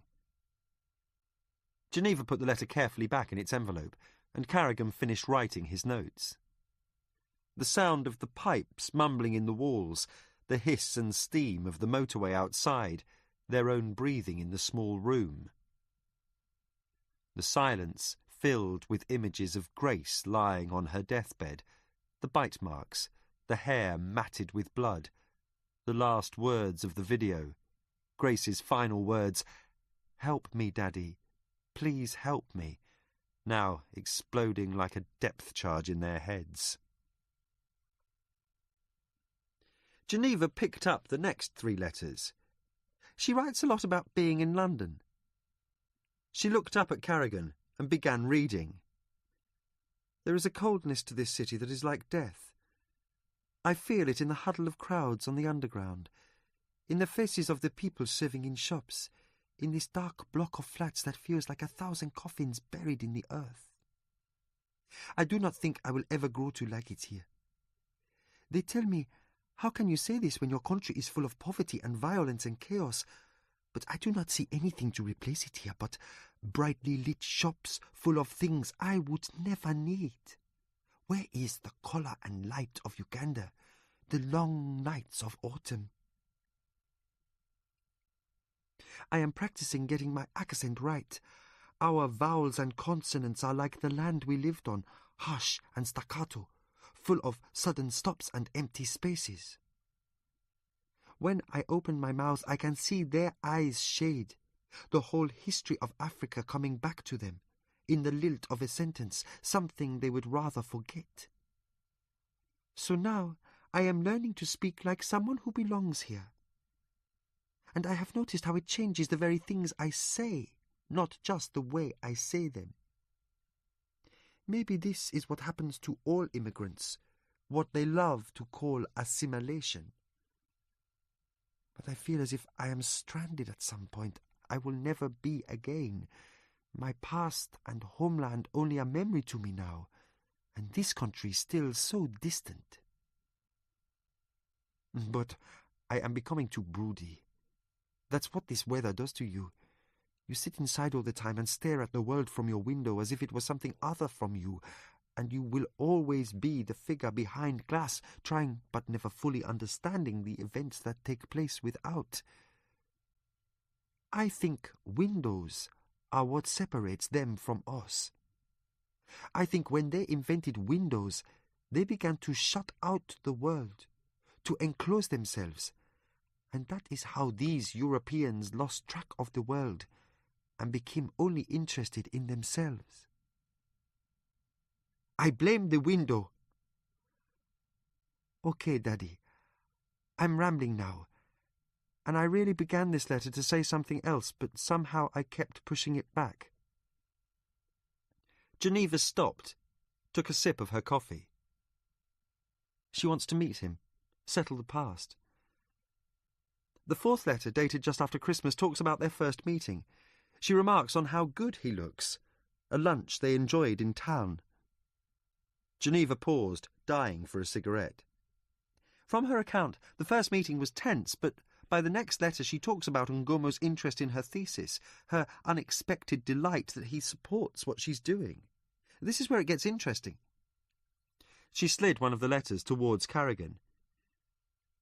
We thought it was Gabriel who got Grace involved in the AAC, but it was the other way around. Grace set up the AAC. He fingered the letter, wondering how many times Ngomo had read it, all those nights alone in that house, the train thundering past every few minutes like a hard jolt of memory. She and Ngomo talk a lot about direct action, setting up a group that would address the problems in Uganda.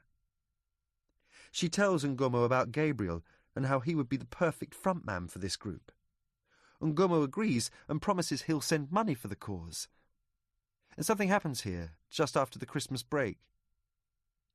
Geneva picked up another envelope. In those first letters, Grace is very cool and withdrawn. But after they've met a few times, she accepts Ngomo's justifications wholeheartedly, no longer questioning him. Well, listen to this. You told me that I was doing a good thing, not just for our country, but for you too. And then, when I looked surprised, you told me how much the past weighs on you, how the stories of who you are have become the truth. I know you did bad things. You told me yourself some of these. But that is who you are. This I accept. And that is who we are too, Ugandans. We have to live in a world that is so different from the one of my fellow students that they cannot understand it as we cannot understand the lives of ants. Our country has been ripped apart from every side, and I believe you when you said joining Kony was the only way to protect your family and your people. She goes from questioning his actions to becoming an apologist for them, Geneva explained. There's one letter where she talks almost exclusively about the aid worker's murder. I thank you for your honesty. That means more to me than the deeds you have done. I believe you when you say you had nothing to do with the death of the aid workers in your camp and that you can prove this. I look forward very much to our next meeting and the documents you promised to hand over. I think you thought at first that this project of mine will separate us forever, but, Father, it has only brought us closer together here in this grey city. And I will always be your daughter. The past cannot change that.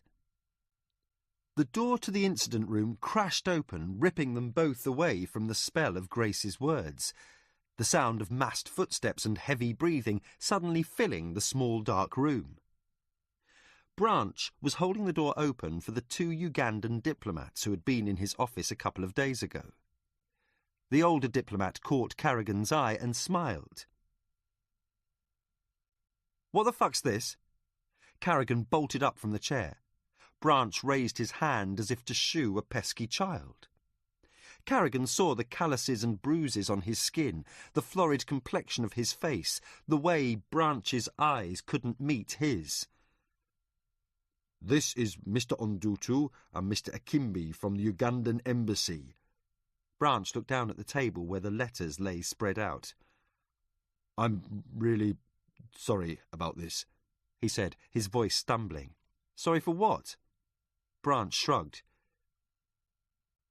"They have permission to take all material found in the house in Willesden Green." What? Carrigan exploded. This is bullshit! He placed his body between the table and the men.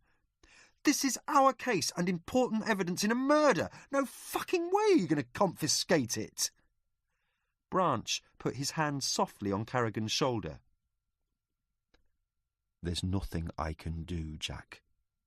This is higher than me. I'm afraid you'll have to hand over those letters." Carrigan knocked Branch's hand off. The super was sweating heavily, though the room was cold.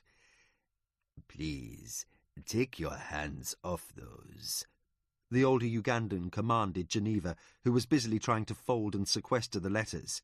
"They are no longer your property." He made a move past Branch, but Carrigan stopped him, laying an arm across the man's chest. "These are the property of the Met, and they're staying that way."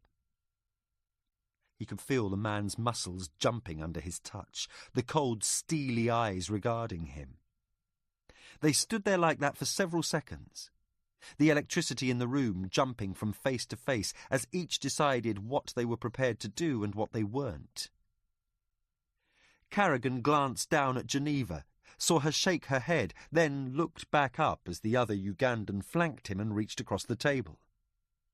He knew there was no way he could keep them both away with force, just as he knew that he would try as hard as he could to do exactly that. He never got the chance. The standoff continued, Branch trying to explain to Carrigan the seriousness of the situation, chain of command, protocol. Carrigan turned abruptly and grabbed the letters off the desk, held them tightly in his fist, waiting for what was to come next. But it wasn't a fist or rush or scrum for the letters, but a man in a perfectly tailored pinstripe suit who walked into the room as if he had been waiting in the wings, watching this play out, finally aware that he had to intercede like a referee in a boxing match gone too far. "I think it would be better for all of us if you handed over those letters." The man's accent was sharp, his eyes cold and blue. "This is John Markison," Branch explained, trying to defuse the situation. "He's come from the Foreign Office. I'm afraid he has all the paperwork, Carrigan. There's no choice." Carrigan stared at Markison. The man looked calm and collected, as if he were reading the Sunday paper on a park bench somewhere. "I'm sorry, Detective, but this case is about a lot more than a dead student." Markison checked his nails, smiled without revealing any teeth. "Of course, that's not something you would have knowledge about, so please take my word. We don't want this to turn into something else." He watched Carrigan. "I'm sure that once the embassy have satisfied themselves, you will get all the material back." Carrigan looked towards Branch, but the super was looking away. Geneva sat quietly in her chair. The letters fluttered in his hand. He could smell the rancid breath of the Ugandan in front of him, see Markison's gold cufflinks flashing in the fluorescent light. "Fuck it." Carrigan unclenched his fist and let the papers fall to the floor. "Take them," he snarled. "Keep protecting Ngomo." Carrigan kicked the letters across the floor. He could see Branch reddening like a man about to burst. "What the fuck did Ngomo give you for your loyalty?" "I'm afraid I don't know who you're talking about," Markison replied. "Of course not." Carrigan picked up his jacket and tucked it under his arm as one of the Ugandans bent down and started collecting the letters, the other taking the pile of photographs. Carrigan eye-fucked Markison, shook his head and walked out of the incident room. Geneva got up and was about to follow him. Miller! She stopped, swivelled round to see Branch facing her. My office, now! Chapter 33. Branch barely glanced at his secretary as he threw open the door and slumped down in his chair. Geneva sat down and watched him randomly flick through a pile of boxing magazines, his face tight and his eyes so small they were almost invisible, just pouches of baggy skin, humped and swollen as if he'd been punched. What just happened? She tried to keep her voice steady. Branch put down his magazines and cleared his throat. Believe me, he replied wearily, there was nothing I could do. That was our case. Those letters could have led us to Bayanga. She kept her hands at her side, the itch growing steadily worse with each passing second. Branch nodded. I'm sure someone of your competence would have made copies. Geneva looked down at her feet, annoyed that Branch had read her so easily. That's not the point. Who do you think I am? Branch raised his hands in protestation. I sit in this office with my secretary outside. I shout at you and Carrigan. I decide which cases we're going to prioritise. He carefully took off his glasses and wiped the lenses with a paper napkin. But that's it. I'm not the fucking chief constable. I take my orders just like you do. He put his glasses back on and his face softened. You think I'm happy that someone else is interfering in our case? Some foreign government who should have no jurisdiction here? It makes me fucking mad. But there's nothing I can do. Not when the Foreign Office calls and makes it clear I have very little choice in the matter. Branch hung his head, and she could see the spreading whiteness of his bald patch, his fingers constantly worrying the few strands of hair left. It stinks, I know. But you better get used to this kind of bullshit if you're going to stay in the job, if you want to spend your career doing more than knocking on doors. He reached for a cigar lying dormant in the ashtray, rolled it between his fingers. Anyway, that's not why you're here, is it? He looked at her sharply, but Geneva was still staring down at the floor. You said you wanted to see me about something important. She'd been tearing herself up over it these last few hours, running the facts and protocols through her head, each time coming up short. What would her mother think of this act of betrayal? What would happen when Carrigan found out? She'd known since the moment he told her the story of his African ordeal, known, but kept making excuses for him, reasons why he'd kept it from her. But she no longer felt she had a choice. She had to inform the commanding officer of Carrigan's possible conflict of interest, the history that turned his face into a mask every time Africa was mentioned. It had been the worst few hours of her professional life, but, in the end, the case was more important than sparing Carrigan's feelings or betraying his trust. I don't know how to put this, she began, but her voice faltered and cracked as Branch scrutinised her, a look of amusement lodged on his face.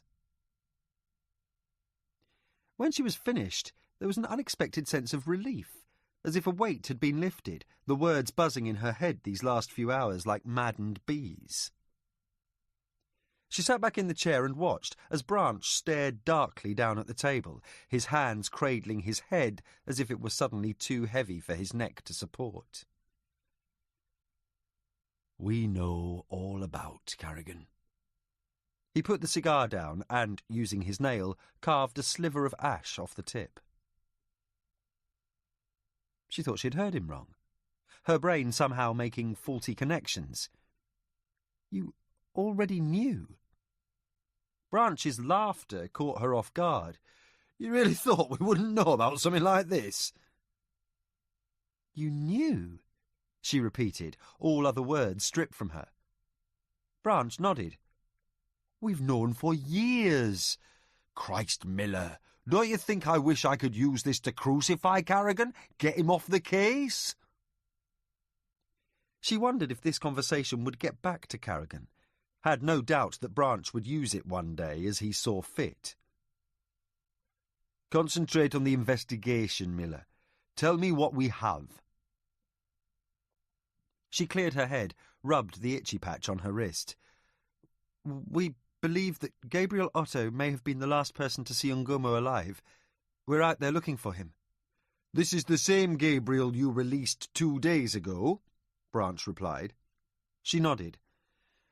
Neither Carrigan nor myself believe that Gabriel killed Grace or Ngomo. Branch looked up at the wall, the blood-spattered faces gleaming behind glass. But if you'd kept him in custody, you'd know for sure. No, don't answer that. So, now you have to find him again, wasting valuable time and resources. What about Bayanga? We got a positive ID on him from a neighbour of Ngomo's. The old woman was weeding her front garden and saw Bayanga ring Ngomo's doorbell. Bayanga said something and Ngomo let him in. The neighbour's evidence ties in with the time of death Myra Bentley gave us. I think we can say pretty certainly that Bayanga killed both General Ngomo and Grace Okello. Branch sighed heavily, shook his head.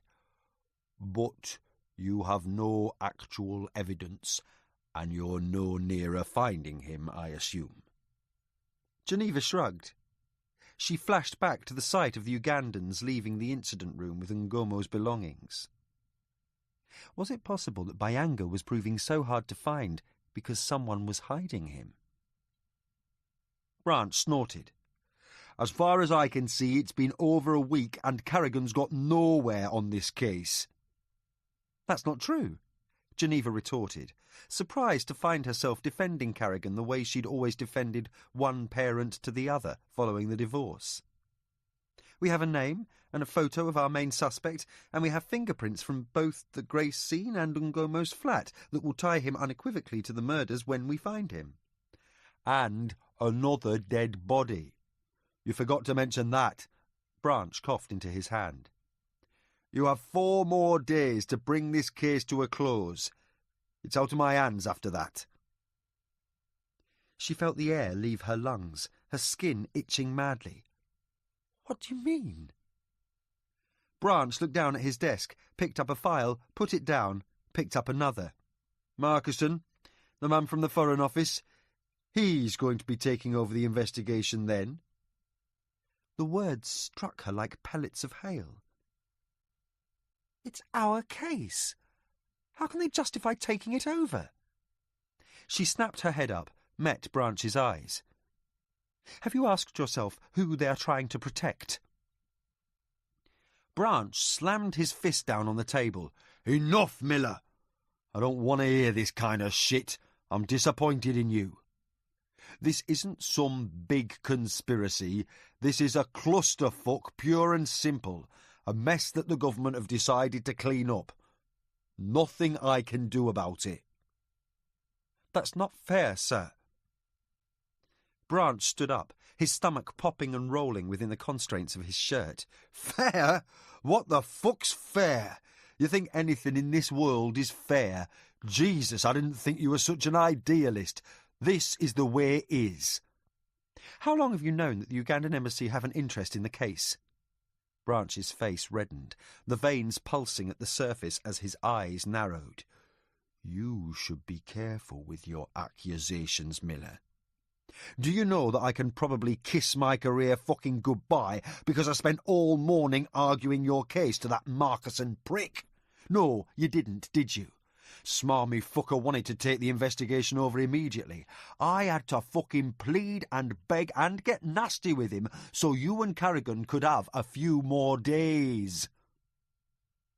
She avoided his eyes, cursing herself for letting emotion take over like that. It was just what the men above her wanted to hear, what they expected from a woman. I'm sorry. I don't want your fucking thank yous or contrition. Just get me Byanga or Gabriel or anyone we can arrest by Monday so that I don't look like a fucking fool, so they don't send me to Whitby or Lancaster or some other shithole for the rest of my career. Chapter 34. The car was cold and damp, the battery too weak for him to sit with the heater on. He'd parked in the same spot, half a block down from Ben's house, for 2 nights in a row. Nights of watching Ursula through a window, her body heavy with sorrow, her eyes hidden from him behind layers of glass and rain. After the fiasco of the rerouted surveillance car, going to branch and asking for another would only have resulted in a very unpleasant conversation, and so he decided to do it himself, realising unexpectedly how much he began to crave these moments away from the case, alone in a car in the dark, watching a woman pull the curtains on her day, the lights of the house going off one by one, the rain turning the street into a river of jewels. He looked at the photo in his hands, the one Geneva had given him, the fuzzy likenesses and strange dislocation of seeing yourself from another person's perspective, and thought of the man he was back then, and the man he was now. He remembered the first time he'd seen Ursula, the pale blue scarf she wore in class, the sound of her voice and ruffle of her jumper against his neck. Would he have led her to this house, this life with kids and garden and the river right outside the front door? He was thinking about that, thinking about the roads taken and the ones not, when he saw the splash of knuckles against his window, the harsh urgency of the knocking pulling him abruptly back into the night. He turned his neck to see who it was, felt a sharp crackle of electricity fizzle through his shoulders, and rolled down the window. He didn't even recognise her at first. She looked like some drowned thing, hair matted all across her face, shivering and soaked. He reached for the passenger door, took one last look at Ursula's window, and let Geneva in. The smell instantly wrenched him from his gloom. Geneva held 2 cups of coffee. "Thanks for inviting me in," she said, handing him the drink, crawling into the seat, the smell of coffee, rain and perfume suddenly flooding Carrigan's senses. "How did you know I'd be here?" He pulled the lid off the cup and took a long sip, burning his tongue, but not caring. "Supposed to be a detective, remember?" She widened her eyes and stirred her coffee. "You weren't at the office, you weren't at home. I knew you wouldn't be in a pub. Didn't leave me many options." Carrigan wasn't sure whether to be annoyed or glad for the company. He watched the house through the rain, but there was no movement or light coming from inside. He knew Ursula would be up soon. 2 nights he'd been watching, and she hadn't managed to sleep through one of them. She'd wake, stare out the window at the dark, then turn and head down to the kitchen. The light would go on, and he imagined her pouring a strong drink, looking at the pictures of her life and wondering about the same things he was, fate and luck, and how you end up as someone unrecognisable to yourself. "And besides, I knew you wouldn't leave a lady in distress alone." Geneva pointed to the house. Her fingernails had been cut and painted black, and he wondered if she'd been on the way to somewhere, whether she had a boyfriend or family or friends, someone to take her away from everything they'd been through these last few days. "You and Ursula," she added. He stared down into his cup. "Ben's my best friend. I'm just watching out for his wife." "Yeah, right," Geneva laughed. "A woman can tell these things, you know." He stared back up at the silent house and said nothing. There was no point in explaining. "You haven't told me what you're doing here." She shuffled in her seat as if to draw herself in. "I went to see Branch," she said, her voice whispery and hesitant. "I told him about your connection to Africa." "You should have told me first," Carrigan replied, his voice strangely muted. I thought we'd established some kind of trust between us. He shook his head and looked out of the window, knowing he was letting his emotions get the better of him. Forget it. You did the right thing, and that's what matters. He looked to see how she was taking this, but her face was gaunt and drooped. What's wrong? She sipped her coffee, noticing the crisps littering the car, chocolate wrappers and crumbs stuck between the ridges of the seat fabric. Branch gave us a deadline. 4 days. Carrigan stared out at the failing light. I have a feeling it won't take that long, he replied. He took a sip of coffee. You were right about why Grace's heart was taken. The connection to Ngomo, that was good work. I'm sorry I didn't pay attention earlier. She shook her head vigorously. But after all that, it wasn't Ngomo. I was so sure he killed Grace because she was going to expose him. The heart led us to Ngomo. It was good she'd come. Good that she was here in the car on this wet, dark night with him. You were right about it being his signature, only we understood it wrong. He turned away from the darkened windows of Ben's house. Suppose the signature was the same because someone wanted revenge on Ngomo. What better method than to kill his own daughter in that way? It certainly would have sent out the right message, one Ngomo couldn't have ignored. She felt the heat of his words as they crossed the small space between them. You really think this is about revenge? Carrigan nodded. Yes and no. Revenge, but the heart was also used as a lure. To trap Ngomo. She could see where he was going with this. The disparate and contradictory threads of the case that had so perplexed them finally coming together. Yes. Killing Grace was only the first part. Remember Bayanga's email? I have the thing I promised to give you. Geneva nodded, silently agreeing. But why bother with the YouTube clip? Because he wanted Ngomo to watch his own daughter die, and to know that all over the world people were doing the very same thing. She picked at her dress. Explains why Bayanga took off the gag at the end. She looked out at the drenched lanes, the hunched figures of commuters battling the wind and water. She had to agree it made sense of everything which until now had seemed contradictory. Yet hadn't Carrigan himself warned her about the seductions of narrative?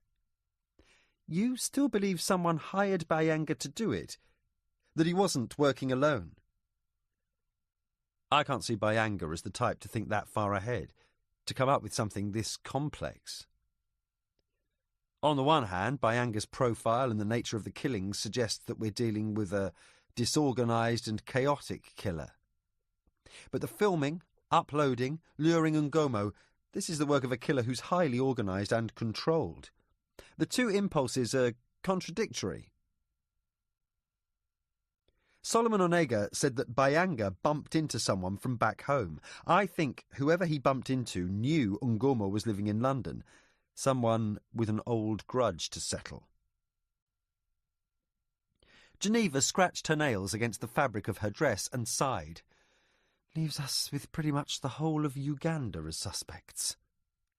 Carrigan looked away, his eyes unfocused, a strange turbulence brewing behind them. This is where I think Gabriel comes into this. I think he's the key. Geneva balanced her coffee on the dash. Singh and Carlson were at his flat, but almost everything's been cleared out. Neighbour said she saw him leaving with a big rucksack on his back. She didn't want to contemplate the possibility that her first murder would remain unsolved. She'd wanted answers, explanations, a story to make sense of everything. It was one of the reasons she had hated uniform work and joined CID.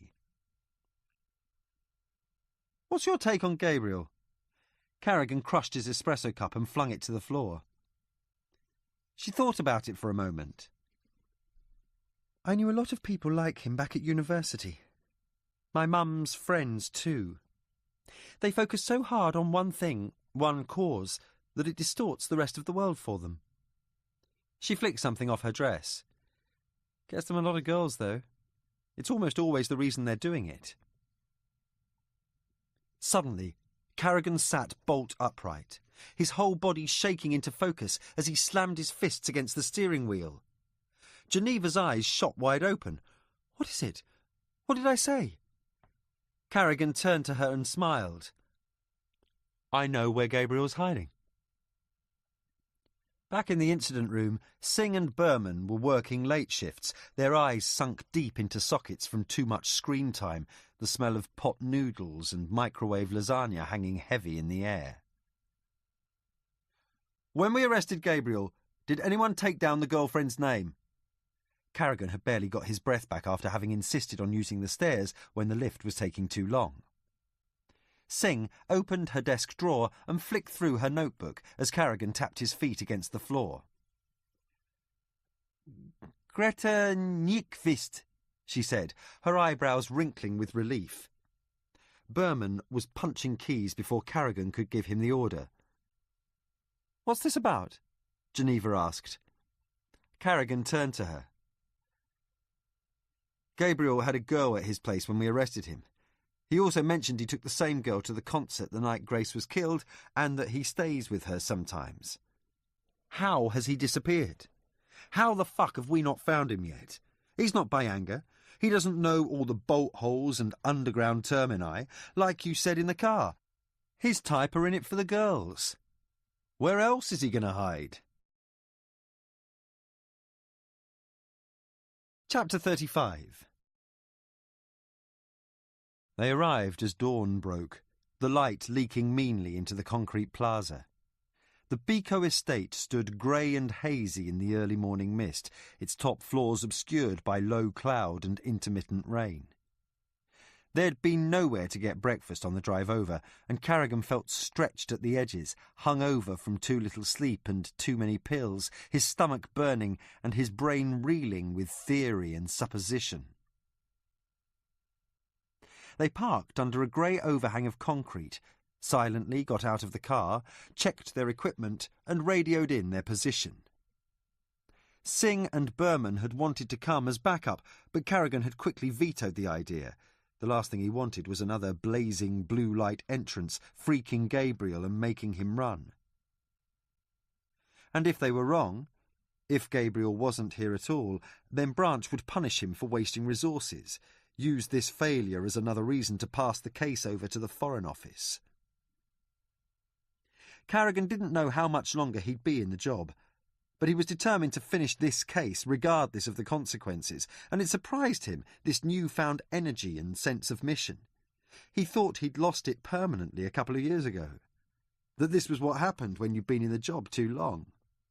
He couldn't tell if it was the shadow of Africa, the deviousness of Bayanga, or having a partner like Geneva, but on this cold and grey morning he felt like a rookie on his first big case. Geneva put on her vest, mace, belt and gloves. "How are we doing this?" She stared up at the looming tower, tried to count floors, isolate the 16th where Greta Nyquist lived, but the building disappeared in a smear of cloud 10 floors up. Carrigan shut the car door. "We're just going to ask him to come in for a friendly chat and not mention Ngomo at all," he replied as she followed him through the path and up to the entrance. He pressed several buzzers, said, "Parcel for you," and listened for the sound of the release catch. They waited for the lift, silent, each eyeing the doorways either side of them, the dark moor of stairs rising to their left. The lift was surprisingly quick, the numbers flashing by so fast that they were unprepared when it came to a shuddering halt. The door sliding open and depositing them in Greta's hallway. There were 3 flats to either side of them, an overflowing rubbish bin and a fire escape. Geneva took a deep breath and knocked on Greta's door. She jumped back as it swung open under her fist, the lock unlatched. She looked at Carrigan, saw the same concern darkening his features as he moved in front of her, pulling out his baton and using the tip of his shoe to hold the door open. "Stay here," call backup. He turned to her, his face white and stretched. "You're not going in there alone." Carrigan thought about it for a moment, realised there was no point arguing. They could both smell it as soon as they walked into the flat. Burning toast, stale smoke, and something else underneath it all, fresh and coppery. Carrigan signalled Geneva to follow him as he stepped into the hallway. He could feel every pore on his skin puckering, sweat sliding down the back of his neck, the sound of his own heartbeat as he slowly opened the door to the living room. He stepped inside, ready to find anything, but there was only a TV, a DVD player, posters of French cult films, and a large collection of fashion magazines splayed across the floor. "Clear." He turned, and Geneva followed him down the corridor to the bedroom. He inched the door open and took one step inside. From the way his body froze, tension marking out every muscle on his neck, Geneva could tell he'd found them. Christ! He stared at the two bloodied corpses piled up against each other in the corner of the room. The smell made him gag, swallow, wipe his brow. He heard Geneva behind him, the sharp intake of breath as she saw the bodies, slumped, scarred and lifeless. "Oh my God." They didn't move any closer, not wanting to disturb the crime scene. There was no doubt that Gabriel and Greta were dead, and that they had died with the utmost suffering. Wounds covered their naked bodies, the same bite marks Carrigan knew from the autopsy photos and other, more fiendish embellishments. Gabriel's left eye was missing, his ears loosely hanging by shredded strings of cartilage. The smell of recently burned flesh sat in Carrigan's throat as he turned and walked out of the room. They checked the bathroom, hall, cupboard and kitchen. Then they checked the living room again. "All clear," Carrigan confirmed as they met in the hallway. "Call forensics too," he told her. "Tell them we need them here as soon as possible." Geneva took out her mobile and started dialing as Carrigan stepped back into the kitchen. He stood staring at the meagre utensils and charred cooking pots, wondering how long Gabriel and Greta had been dead. He could still smell the hot metal of their blood, the perfume of scorched flesh, but there was something else underneath it. Something fresher, familiar. He looked down at the kitchen table, a meal left half-eaten on the plate, a glass of milk, the burnt-out ends of several cigarettes nestling in an ashtray. Then he bent down, picked up the plate and brought it close to his face. His heart began hammering. He put one finger on the surface of the cheese and felt it give, residual heat warming his skin. He looked at the ashtray, the glass of milk, and panic flooded him. He scanned the kitchen, but there was nowhere for Byanga to hide. He called out Geneva's name, but there was no answer. Byanga had been in this kitchen making himself breakfast a scant few minutes before they'd arrived. How had they missed him? There were only two ways in and out of the block, the lift and the stairs. Had Byanga been running down the stairs making his escape at the very moment that they were in the lift going up? Geneva ended the call and placed the phone back in her pocket. The Sockos would be here in 10 minutes, Berman and Singh in 5. She took a deep breath, gagging for a cigarette, something to take away the awful smell residing in her nostrils, and stood in the hallway, wondering what Carrigan was up to, trying to shake her mind of the images she'd seen, the two slumped bodies and the things that had been done to them. Something kept niggling at her. She couldn't quite place it, running a mental checklist of everything they'd seen since entering the flat, the living room, bedroom, hallway, kitchen, bathroom. What was it about the bathroom? She opened the door and stepped into the tiled white interior once more. She looked around, but there was very little to see. The long tub with shower curtain fully drawn, the old toilet, a chipped and dirty sink, towels hanging on a rack, a small cabinet with a broken mirror, a pile of well-thumbed Vogues. And then she looked back. Behind the towel rack, she could see a door. It looked like an airing cupboard, big enough for someone to hide in. She couldn't tell from where she was. She walked over to the towel rack and held her breath as she slowly unhooked it from the latch. She heard something from the other side of the door and jumped back, almost tripping over a rolled-up bath mat.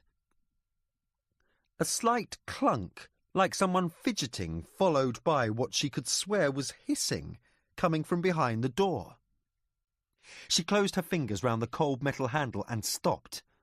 There was only one way to do this. She stepped back, took another deep breath, and opened the door in one swift motion. She let out a sound that was somewhere between a scream and a laugh when she saw the boiler rattling and hissing away. She closed the door, replaced the towel rack, and was about to leave when she stopped, turned, and stared at the bathtub. The shower curtain was marbled white, and she could see the far end of the tub through it, fuzzy and indistinct. She took a couple of steps forward and scrunched her eyes. There was a dark patch at the bottom of the tub. She could see it clearly now, and, as she was watching, it began to move. She blinked at the exact same time as it uncoiled and rose up. She tried to reach her mace, but she never got the chance. Carrigan stepped out of the kitchen, turned in the narrow hallway, and stopped. He saw Geneva first, her face emerging from the bathroom, and he smiled, but she wasn't smiling back. He noticed the hand covering her mouth, and then the man behind her, and all the blood drained from his head. Byanga had pulled a curved blade out of his jacket and was pushing it up against Geneva's throat. His other hand was making its way through her uniform. Carrigan saw Byanga move his hand, and suddenly Geneva crumpled, her face turning white, gasping and choking in pain. Byanga laughed and pulled her upright, placing the knife back against her throat. Carrigan felt a white burst of panic and pushed it firmly down.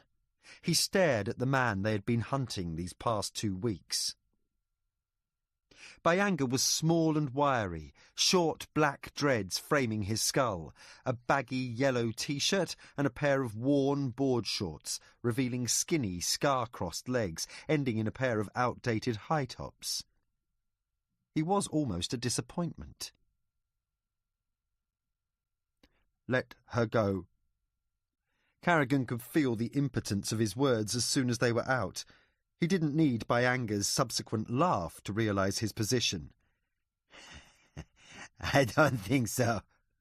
Byanga smiled again, and this time Carrigan saw the 2 sharpened fangs at the front of his mouth. He pressed his left hand against Geneva's liver, probing with his fingers, and she exploded in a fit of vomiting. I can do things that will cause her pain for the rest of her life, Byanga said, his voice thin and wheezy. I can make her wish for death, so bad will her suffering be. This isn't what you want, I know. It is what I want, but what I want more is to live here. Let me do that, and I promise I will only hurt her as much as I need to. Carrigan stared at Byanga, wondering how long until Berman and Singh got here. He saw nothing but a bright, hard fury in Byanga's eyes. "Okay," he said, taking a step back into the kitchen. "You win. Just leave her and go." Byanga smiled, his teeth gleaming in the bulb light. You know what will happen to her the moment you try anything. He pressed the edge of the blade against Geneva's throat, a small red droplet flowering on her skin. Carrigan retreated another couple of steps as Byanga slowly inched his way up the hallway. There was nothing Jack could do as they passed. Byanga turning so that now he was walking backwards out of the flat, using Geneva as a shield. Carrigan watched the two of them shuffle through the front door like unlikely partners in some exotic tango. He saw Byanga take his left arm away from Geneva's liver and press the lift's call button, his other hand still firmly holding the knife. They faced each other across the open doorway as the lift arrived. "Close your door," Byanga said, walking backwards into the lift. "If you open it and I'm still here, then I will kill her." Carrigan wondered why he couldn't hear Berman and Singh's siren as he watched Byanga press the button. He closed the front door and stood staring at the coat rack, counting silently. At 10, he opened the door, ready to rush Byanga, but the lift doors were closed and he could hear it making its descent. He staggered out of the flat, flung open the fire door and began running down the stairs. How fast had the lift been?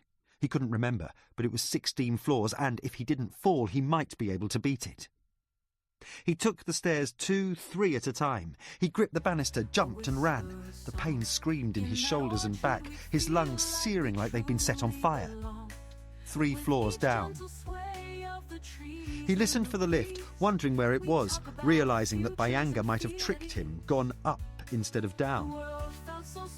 He slipped on the 10th floor, almost crashing down a whole flight, managing to right himself at the last moment, using the momentum of the fall to leap down even quicker. He cornered the 3rd floor, was rushing down the 2nd, when he heard the unmistakable hydraulic groan of the lift doors opening.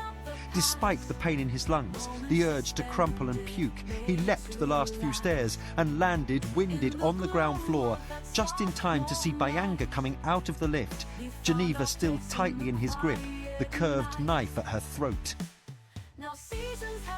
Byanga stopped just short of the front door and saw Carrigan. He moved his right arm slightly, down and across, almost too fast for Carrigan to catch. And when he pulled the blade out of Geneva's thigh, it was shiny and slicked red.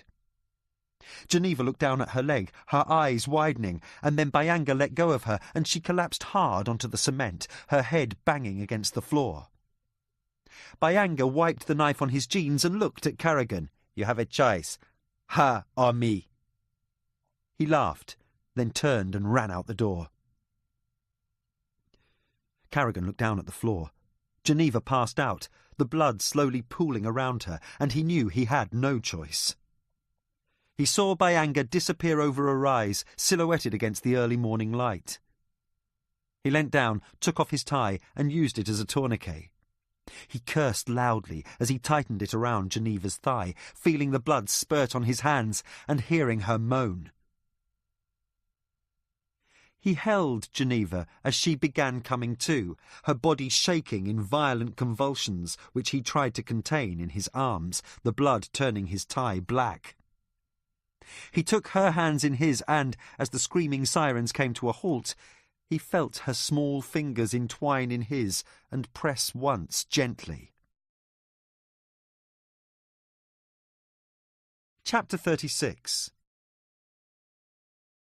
By the time Berman and Singh had arrived with backup, Byanga was nowhere to be seen. They'd spread out and executed a grid search of the area around the tower block, but they found nothing. Byanga could have got on a bus or had a car waiting and been out of the area by the time anyone had even started looking for him. Carrigan had held Geneva, staunching the bleeding in her thigh, pressing his palm into hers, letting her know he was there, watching over her until the paramedics came. She'd been admitted to hospital, stitched up, given a fistful of painkillers and released the same evening. He'd waited for her outside the steps of the hospital, and when she'd appeared, surprised but happy to see him, he'd driven her back to her flat, refused her offer of a drink, and watched as she closed the door firmly behind her. He sat in the car outside her house, yet another darkened vigil, and when morning broke, he silently eased it out of its spot and into another day. He unwrapped another piece of chocolate, put it in his mouth and let it slowly melt. The rain had stopped for a while, leaving the road slicked with a wet membrane reflecting the passing lights of cars. It was his favourite time in the city, when everything looked mysterious and bright. The red and green traffic lights smeared on the wet road like long neon streamers, the huddled forms of people racing through the blurred streets. He finished the chocolate and took a long slurp from his thermos. His eyes itched and his head roared. He swallowed 2 more pills with the last of the coffee and tried stretching his legs. He'd spent the last 4 nights hunched in the car, watching the house, seeing Ursula's silhouette leak and flitter across different rooms like a dancer who's forgotten their steps. The car was parked up the road, giving him free view of the garden, the back windows and side wall. Every time anyone approached the house, walked past the gate or crossed the road, his heart ratcheted up, but they always passed by, headed towards someone else's front garden. His eyes kept drifting back to the piece of paper in his hand, the clipping Geneva had given him, trying to see himself in the stricken expression of the young man climbing onto an aeroplane, one arm draped across his best friend's shoulders. It looked nothing like him, and however hard he stared at the photo, he couldn't persuade himself of its truth. He flicked the windscreen wipers, watched the smearing of raindrops, and waited for Geneva to show. She'd turned up again the previous night, knocking on his car window, sitting beside him, the heat coming off her in waves. Sometimes they'd talked, and sometimes they'd just sat in silence watching the rain. She'd been offered a few days' leave, but had refused, downplaying her injuries, though Carrigan noticed how she kept holding the place where Byanga had touched her, grimacing in pain every time she had to turn or stand. His stomach soured at the thought of how close they'd been and how Byanga had so easily read him, knowing Carrigan would stop and help Geneva before anything else. Byanga had turned into a ghost, one of an unseen army living their lives under the radar, a shadow London of hospital cleaners, dishwashers and street sweepers, a city he passed every day yet never noticed. Invisible because they wanted to be. Invisible because we preferred them to be so. Perhaps the city was always like this, 2 parallel realms that rarely touched, the murder being a random intersection, an abutment of worlds. He woke suddenly, crumpled and numb, his heart beating fast in his chest. How long had he been asleep? The night was still dry and silent, and the clock on the dashboard said it was only just past 1 in the morning. He caught his face in the rear-view mirror, saw the lines and wrinkles highlighted by the overhead bulb, the roll of fat under his chin, the dead past swimming in his eyes. And then he heard the crash of breaking glass. He shook his head free of the memories and looked up at the house. He saw Ursula cross one of the upstairs hallways, then stop dead in her tracks. At that exact moment, a light went on downstairs. Chapter 37. He was out of the car immediately, coat snagging, his feet numb from lack of movement. He glanced up at the house as he ran. He could see the door swinging open, the stained glass smashed and jagged in its frame. The silence inside was overwhelming. Not normal silence, which was never really silence but something else, a constriction of the air, as if all the oxygen had been leached out of the building. He stood there for a moment, willing his breath to slow and quieten, then took a few tentative steps and nudged the living room door open with his shoe. It was empty. The kitchen, too. He passed by the fireplace, still smouldering, then turned back and picked up a long brass poker from its tray. It felt both cold and hot in his hand as he gripped it tight, getting used to the weight, and then he headed for the stairs. He was halfway up when Ursula screamed, a terrifying, out-of-control yelp exploding from her lungs. There was no time to react. The ensuing gun blast filled the silence, leaving his ears ringing. The next thing he heard was a thud, like an exhalation of breath from somewhere upstairs, the dead weight of Ursula's body hitting the floor. He took the stairs 2 at a time, willing his mind to block out the images that were flooding it. Ursula supine on the floor, Ursula with her head missing, a halo of blood curdled around her neck, Ursula turning to him in a darkened lecture theatre. He concentrated on putting one foot in front of the other, never having noticed there were so many steps before, and made the landing winded, almost unable to stand. A thin tendril of smoke curved up from the door to Ben's bedroom. The smell, sharp and rich, filled Carrigan's nostrils as he approached. He kicked open the door, swinging himself into the room, poker raised in his right arm, ready for anything but what he saw. It took him a second to readjust, to focus, and then fear took over as he stared into the black rings of the shotgun's barrels. "Don't!" he shouted, dropping the poker, standing rigid in the doorway. "It's me!" Ursula was standing at the far end of the room, pointing the shotgun at him, using her left arm as a crook. Her eyes didn't even register his entrance. "Ursula, put it down." He glanced at Bayanga's body sprawled out across the Persian rug. The young man was still twitching, a series of involuntary jerks and burbles as he gasped for air. Ursula's eyes met his, and for a moment he thought she was going to pull the trigger. And then he saw a flicker of recognition pass across her face, and her eyes rolled back into focus. Bayanga twitched once more and took a cracked breath, which he never exhaled. "It's okay." Carrigan didn't dare move, the scene frozen, only 2 ways it could go from here. Ursula looked down at the body on the floor, then back up at Carrigan.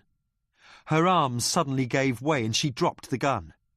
Her hands began to shake now they weren't holding anything, a slight ripple that turned into a rumbling torrent as her body caught up to the scene in front of her. Carrigan walked over and took her hands in his, surprised by how cold they felt. He put his arms around her. "I'm here now." Ursula didn't answer, her eyes fixed on Bayanga. Her voice faltered and cracked. I thought he was going to kill me." Carrigan held her tight. "There was nothing else you could have done," he whispered. "It's over." He stood next to her as she sat down in Ben's armchair, shaking so much it seemed as if she would break apart in front of him. "It was you or him?" He wouldn't have hesitated. His voice sounded foreign to him here in this room of memories, the nights and conversations he'd shared with Ben, the history they skirted around, the dark lure of the beckoning past. "He's already killed at least 4 we know of." He watched to see if she was taking this in, but she seemed cocooned in a world of her own, slowly withdrawing from the room around her. She sat on her hands, her eyes staring at a blank spot of wall. He picked up the gun, the metal still warm, and placed it to one side, away from the spreading pool of blood which outlined Bayanga. He knelt down and checked the Ugandan's pulse, but it was only a way to stretch the moment, put off what he was dreading. His skin was still warm, and Carrigan thought if he pressed his finger deep enough he'd be able to feel the echo of the young man's heartbeat, a last communication into the world. But there was nothing except a deep sense of disappointment flooding his stomach. This was the man they'd been chasing, the man who raped and killed Grace, who'd hurt Geneva, the man who held all the answers to this case, and here he was, mute and silent for eternity. There would be no clink of handcuffs, no face-to-face in a hot interview room, no confession nor explanation of why and how. Just this dead body, a large red hole gaping where his stomach should be.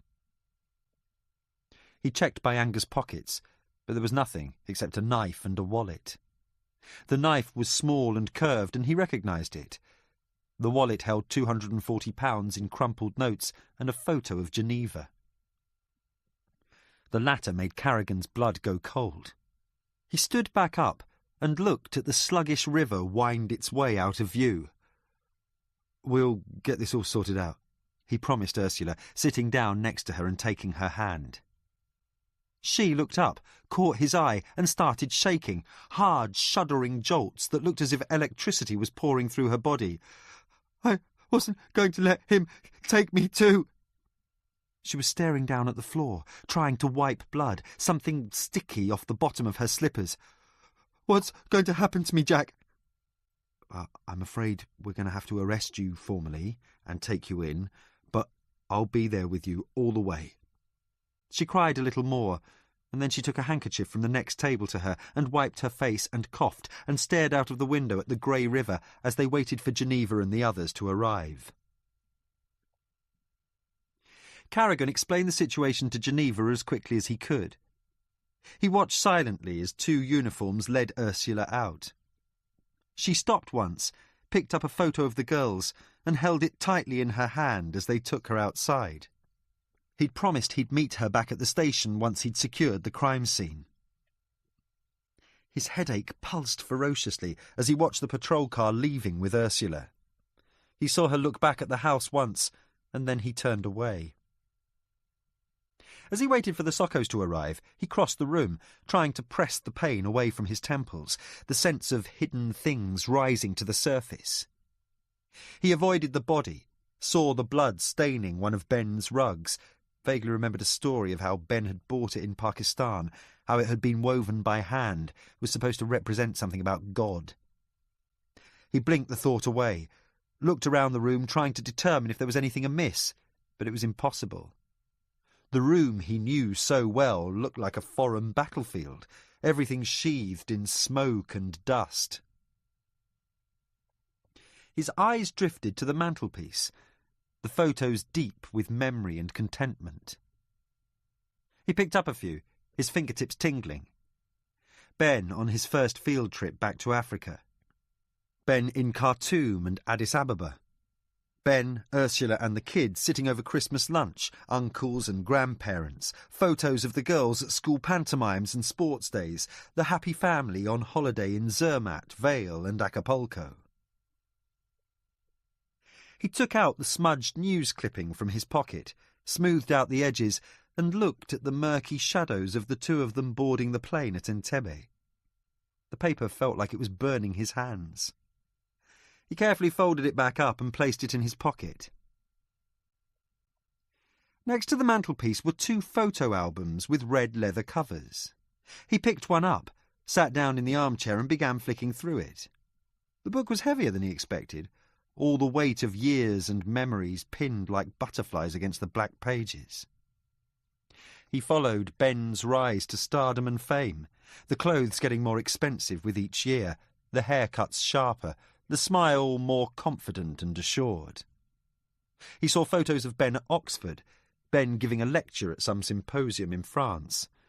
There was a photo of Ben and Ursula taken on the night of their wedding. Ursula as he remembered her, her smile so genuine it looked as if it could cure cancer. His breath caught in his throat when he recognised the picture of the 3 of them. A memory bright and present as a toothache blossomed in his head the moment the photo had been taken. Ben, David and him, standing on the mound at the front of the great hall, degrees in hand, the whole of their lives in front of them. He looked deeply into Ben's eyes, David's, his own, but could see no presentiment of how their lives would shudder and crack on that African road only 2 weeks later. He flicked through photos of a young Ben smiling in the equatorial sunshine on his first field trip. Ben standing in front of a new excavation, his helpers all around him. Ben wading in one of the Great Lakes, a stork caught mid-flight above his head. Ben at a refugee camp, his arms around his assistants. Ben talking to the Bishop of Gulu. Ben standing... He flicked back and stopped, looking at the photo in the right-hand corner of the previous page, convinced it was a trick of the light. Ben was standing on a dirt road next to a group of colleagues. They had their arms draped around each other. Carrigan carefully lifted the clear plastic and peeled off the photo. He stared out the window towards the river, trying to clear his head. And then he looked down at what he held in his hands, realizing how badly they had misinterpreted Solomon Onega's words. Chapter 38. Where the fuck is he? Branch was red as an apple, leaning forward, both arms planted squarely on the desk. He ripped his glasses off, snagging them, wincing and cursing under his breath. Carrigan, Geneva replied, trying to stall, think of what to say, even though she'd been going over it in her head these last few hours.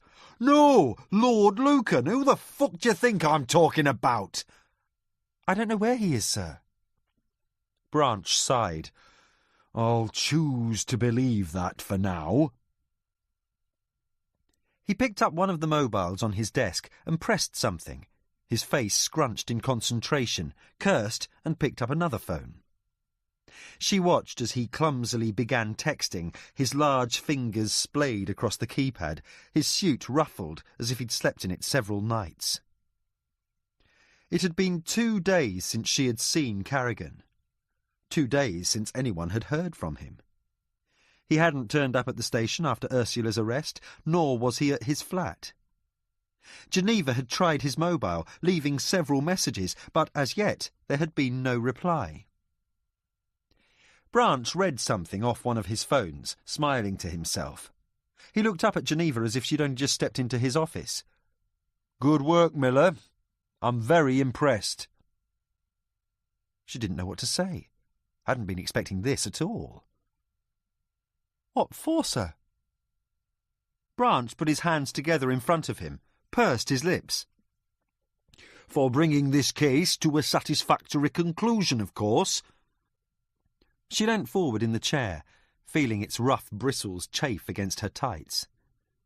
It's Carrigan you should be thanking. If he hadn't been there when Bayanga— Nonsense, Miller, Branch interrupted.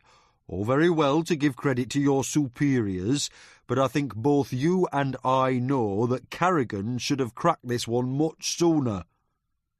Branch pulled out a sheet of paper from a yellow file folder and studied it. Anyway, it's over for him. Sir? Branch sighed.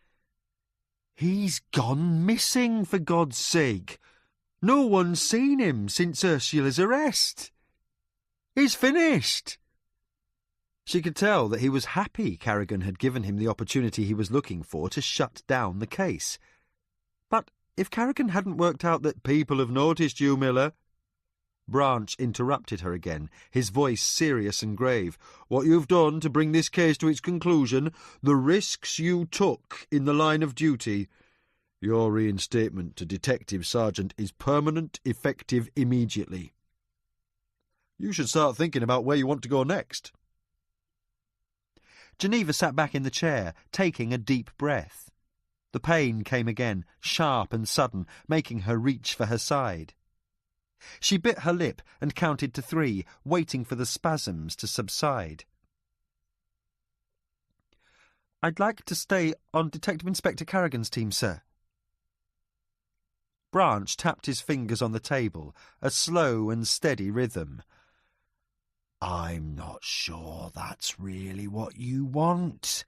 I'm not sure D.I. Carrigan will still be here once the review board's had its say. Well, if he is. She felt a pulse throbbing behind her left eye. That's where I want to be. You should think carefully about this, Miller. Think what being associated with someone like Carrigan could do to your career. As I mentioned, people have taken notice of your work. Even that prick from the Foreign Office told me to congratulate you. She felt it in the tone of his voice, the glare of words that weren't being said. The case hasn't been resolved yet. Not to my satisfaction. Branch took off his glasses, breathed on them, then put them back on. That's exactly the kind of thing I'd expect from Carrigan. Despite the insult, Geneva felt strangely proud. "We have the killer. That's what matters." Branch looked up, his glasses smeared and whorled with fingerprints. "You're not in any doubt that Bayanga killed Grace, Ungomo, and the others?" "No." "Well then." Branch smiled. She crushed her shoe against the side of the table, thought carefully about her next few words. "Bayanga was working for someone, we're certain of that. He was hired to kill Grace, and until we find out who paid him, the case is still open. We need to interview the Ugandan diplomats who took our evidence. We need to find out more." Christ, Miller, can't you just take your win and go home and relax? He passed over a stack of newspapers lying on his desk. She could see Bayanga's photo plastered above the fold, the headlines "Werewolf of London gunned down" and "Valentine Slayer slain" in bold type. "Is this Markison's work?" Geneva pushed the papers back across the table. "Did he dictate that to the press word for word?" Branch opened his mouth, then closed it. He looked at Geneva sadly and shook his head. "We all have a job to do, Miller, and we all do that job to the best of our abilities. You think I'm happy with this? I was supposed to be going on a fucking holiday yesterday, first one in 3 years. My wife didn't take it well, and I don't fucking blame her. So you see my situation. I've got a choice between giving upstairs a neatly wrapped case and taking my holiday, or I can present them with a dubious conspiracy theory from a detective who's gone AWOL, a conspiracy involving the Ugandan embassy and our own foreign office. Which do you think I'm going to choose?" She left the office feeling sick, rushing down the stairs and into the rain-soaked night. She lit a cigarette, picked up her phone and dialed the number. The man on the other end sounded polite and helpful. "Who can I direct your call to?" She said a name, was told to wait, smoked 2 more cigarettes listening to a synthesized version of Mahler's Fourth. Markison's voice, cold and clinical, cut through the phone static and sounded as if he was standing right there next to her. "Detective Miller, how pleasant. I've been wanting to say how grateful we—" "You owe me a favour," she interrupted, cigarette clamped between her teeth. Markison didn't reply, but she could hear him breathing on the other end of the line. "I'm afraid I'm not at liberty to divulge any information about the Okello case. This has nothing to do with the case." "OK," Markison replied tentatively. "I need a list of British nationals reported dead or missing for the year 1990. Markison was silent, then finally he said, "I can do that." Geneva smiled through the rain. "And there's one other thing." Chapter 39. He sat on the train and watched the rain obliterate the western outskirts of the city. Children nagged their parents. Men whispered into mobile phones. Computer games bleeped and, above it all, the relentless hammering of the rain against the windows, smearing the outside world into inchoate shapes as if only these few remaining travellers had been left unwarped by the weather. Carrigan flicked the lid off his coffee, stared at the watered-down muck, more beige than black, and pushed it to one side. He looked out as the train scrolled through the western suburbs, the factories and warehouses giving way to endless cities of cars stacked in multi-level parks, reservoirs, shopping malls and gasworks poking through the grey clouds like the battlements of some ancient fortress. It got worse as they headed west, both his headache and the rain. He'd sat and waited the days out after Ursula's arrest. His flat seemed smaller and somehow the belonging of someone else, a shadow self he felt no connection with, and instead he checked into a nearby travel lodge, comforted by the anonymity of his new surroundings.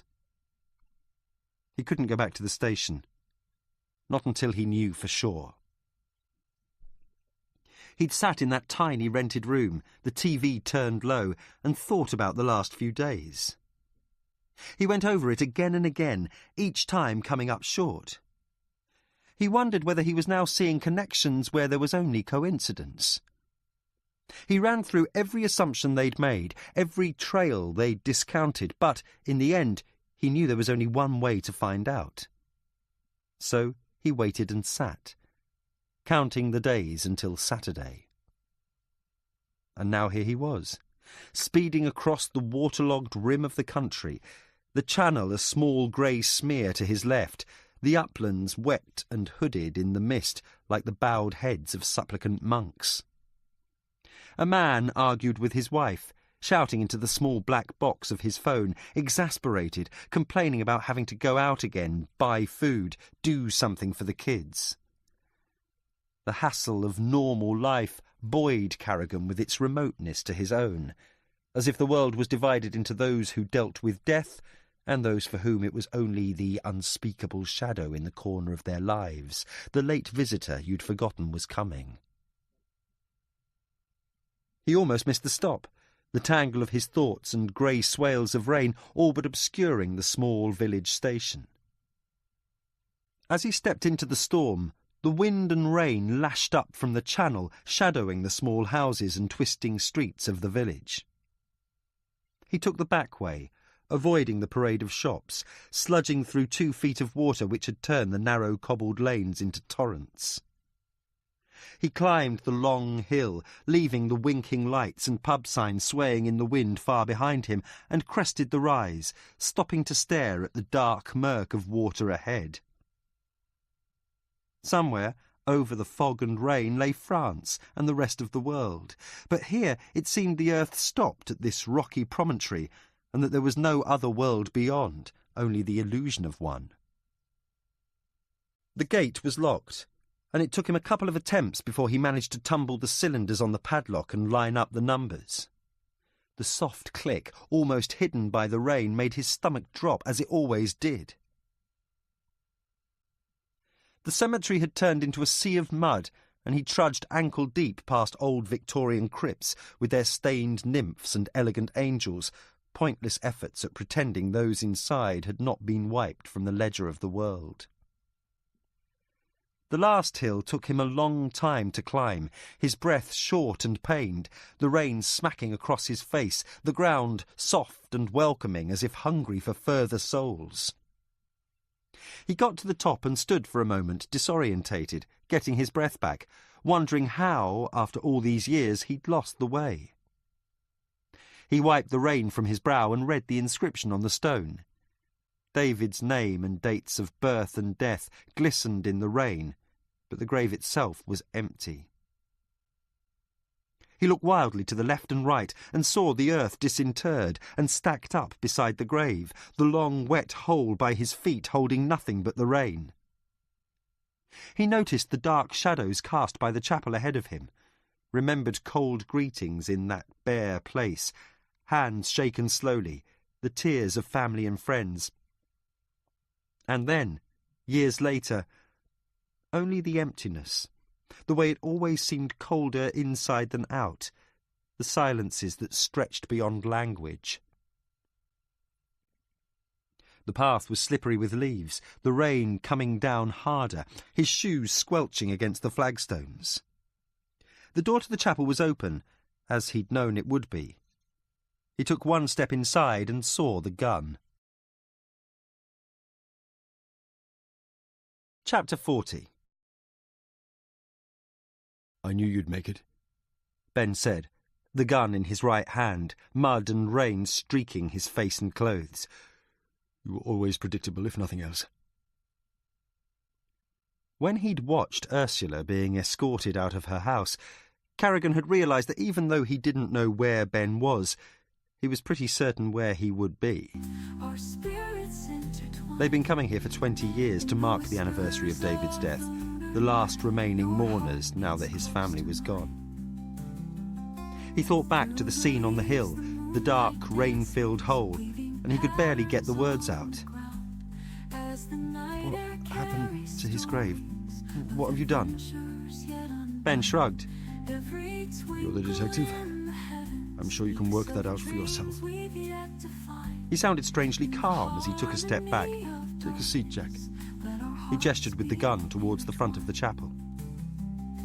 Jack crossed the nave, staring up at the black wooden ribs vaulting the ceiling, the murky drama of a stained glass tableau rattling in its frame, and headed towards the altar. Ben always just far enough behind him so that he couldn't make a play for the gun. Is this really necessary? Ben laughed, a throaty rumble echoing through the empty stone chapel. I think you know it is. Jack sat down in the front row of pews, the wood hard and dry against his back, and stared at the dangling crucifix as Ben took a seat one row behind him. A stained glass window depicting the Stations of the Cross shook and convulsed with each gust of wind. The figures seemed to move and reconfigure themselves, a pulsing tapestry of light and suffering. He felt the water seeping through his shoes, the soft curl of his toes against the concrete floor, the cold kiss of the barrel against his skin. Your mobile, please. Ben reached out, and Jack saw the soil and dirt compacted under his nails, mud streaking his forearms, as if he'd only that moment been birthed from the wet earth. He handed Ben the phone, then reached into his jacket pocket, stopping when he felt the gun press against his skull. It's just a photo. He slowly pulled it out, unfolded it, and turned it face down. He'd been staring at it for the last 4 days, trying to find a way it could mean anything else. But it was always the same. Ben, with his arm around a much younger Bayanga, both of them smiling in the sizzling African sun.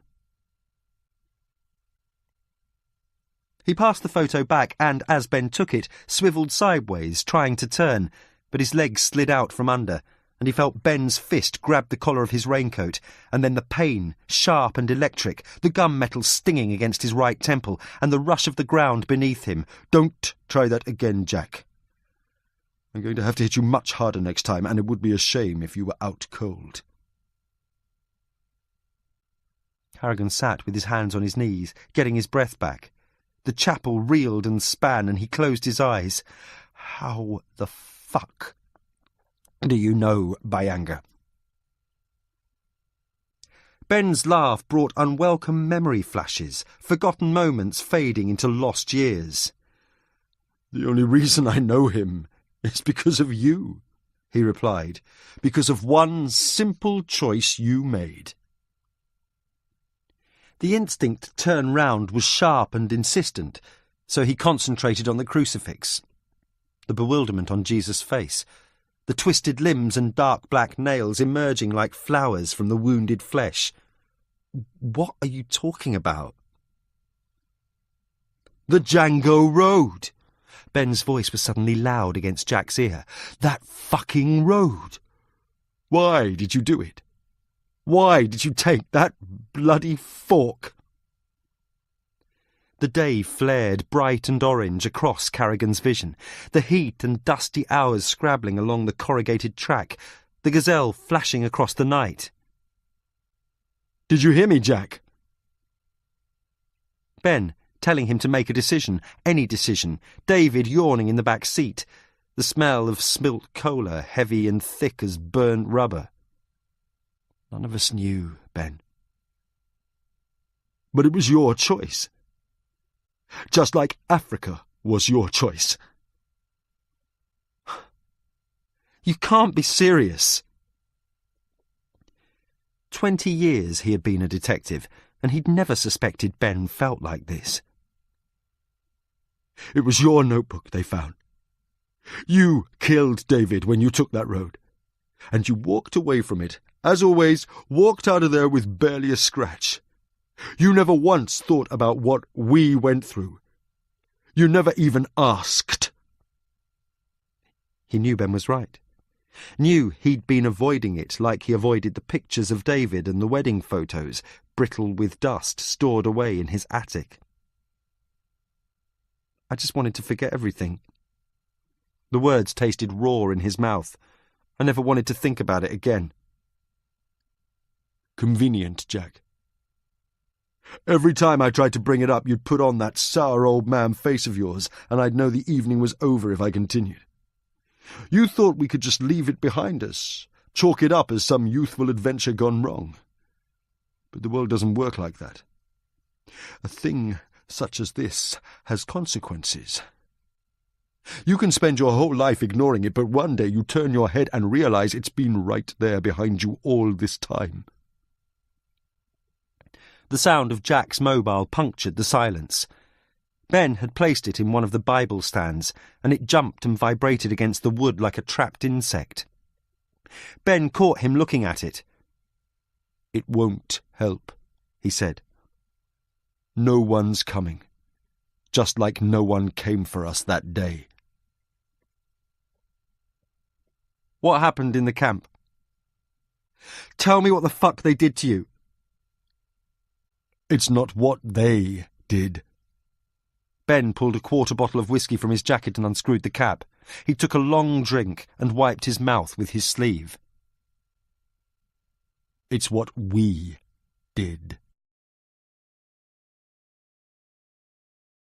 Chapter 41. We saw you sitting in that small room as they led us away.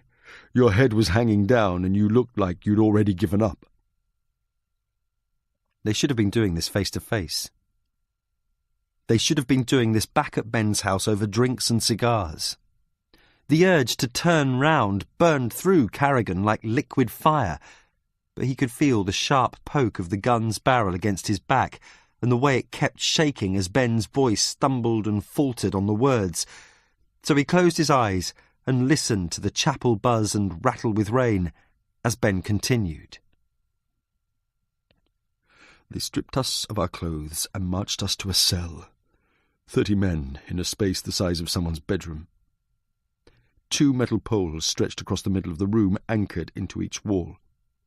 The prisoners were chained by their feet to this pole, their wrists in handcuffs criss-crossed over each other so that if one man moved, the whole line would.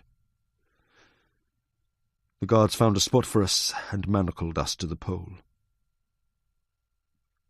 I lay there in the dark, my wrists and ankles already screaming with pain, not able to move, fighting off the claustrophobia, the panic, the desire to just thrash around and moan. You've never been on the other end of a pair of handcuffs, have you? Well, there's something about it that instantly reduces your body to this pulsing mass of pain.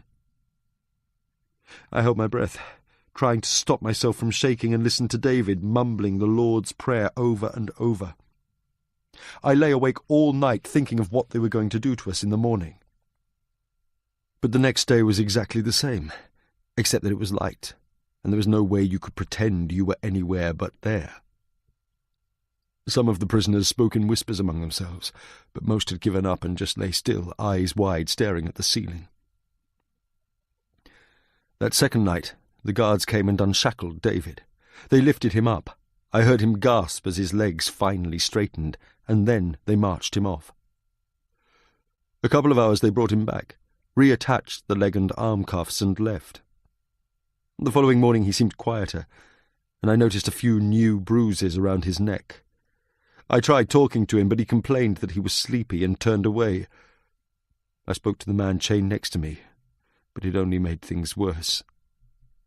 He'd lost track of time, of how long he'd been in the camp, why he'd been arrested, even who he was. He said everyone had been here a long time, and that once the black-throated wind started blowing, it never stopped. You strip a man of clothes, you take away the light, you put him on a bare floor with other men, and there's very little left. That's something I learned in Africa. We are not irreducible, like the philosophers and priests say. We're more like snow. We flourish in the right conditions, but we melt so easily. On the second day, they came for us. They took us to a large room. It had been a classroom.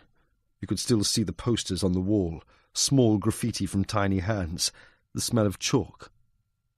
But all the tables and chairs were gone. The blackboard hung on one wall, faint smears of writing on it. English sentences like, "How do I get to?" I remember how surreal it all seemed, and what a relief to be unshackled, standing together. Then they brought the girls in. When I saw them, hope spread through me, even though I should have known better. I thought they were freeing all Westerners. But when I looked over, I saw David shaking his head. The soldier in charge lined the girls up against the opposite wall. I tried to make eye contact with the women, send them some kind of unspoken reassurance, but when I saw their faces, I had to look away. The soldiers were drinking. The oldest must have been 14. There were empty bottles of Primus littering the floor. They were smoking weed and snorting something too. Their eyes were red and full of glee. The girls were bleeding, their faces wrecked and bruised, their clothes dirty and torn. The soldiers proceeded to get drunker and rowdier. They ripped the girls' clothes off. They stood there laughing and joking among themselves. One had a video camera, this old chunky model, and was filming everything. Suddenly it got quiet. The soldier in charge pointed to David. 2 other soldiers surrounded him. I saw his eyes, and I could tell everything of the David I knew was gone. His certainty, faith, and strength. All that was left was fear. They marched him to the other end of the room. They stood him in front of the terrified girls, some kneeling now, praying hard and fast. They showed him a pistol, then pointed it at the women. The commander asked, "Which one you like?" And when David didn't answer, they started punching him in the head. He fell, and they kicked him until he got to his feet again. The commander asked the same question, and David pointed to the girl at the end. His hand was shaking and dripping blood. The commander gave him the pistol. "Shoot her!" he screamed. David closed his eyes, and they hit him with the rifle butt again. "You shoot the girl, you and your friends go free," the commander urged. The room was filled with crying, moaning, praying, and laughter. "Shoot her and you are free," he kept repeating. I could see where this was going. I could see what David was about to do, and what they would do to him in return. "I'll do it.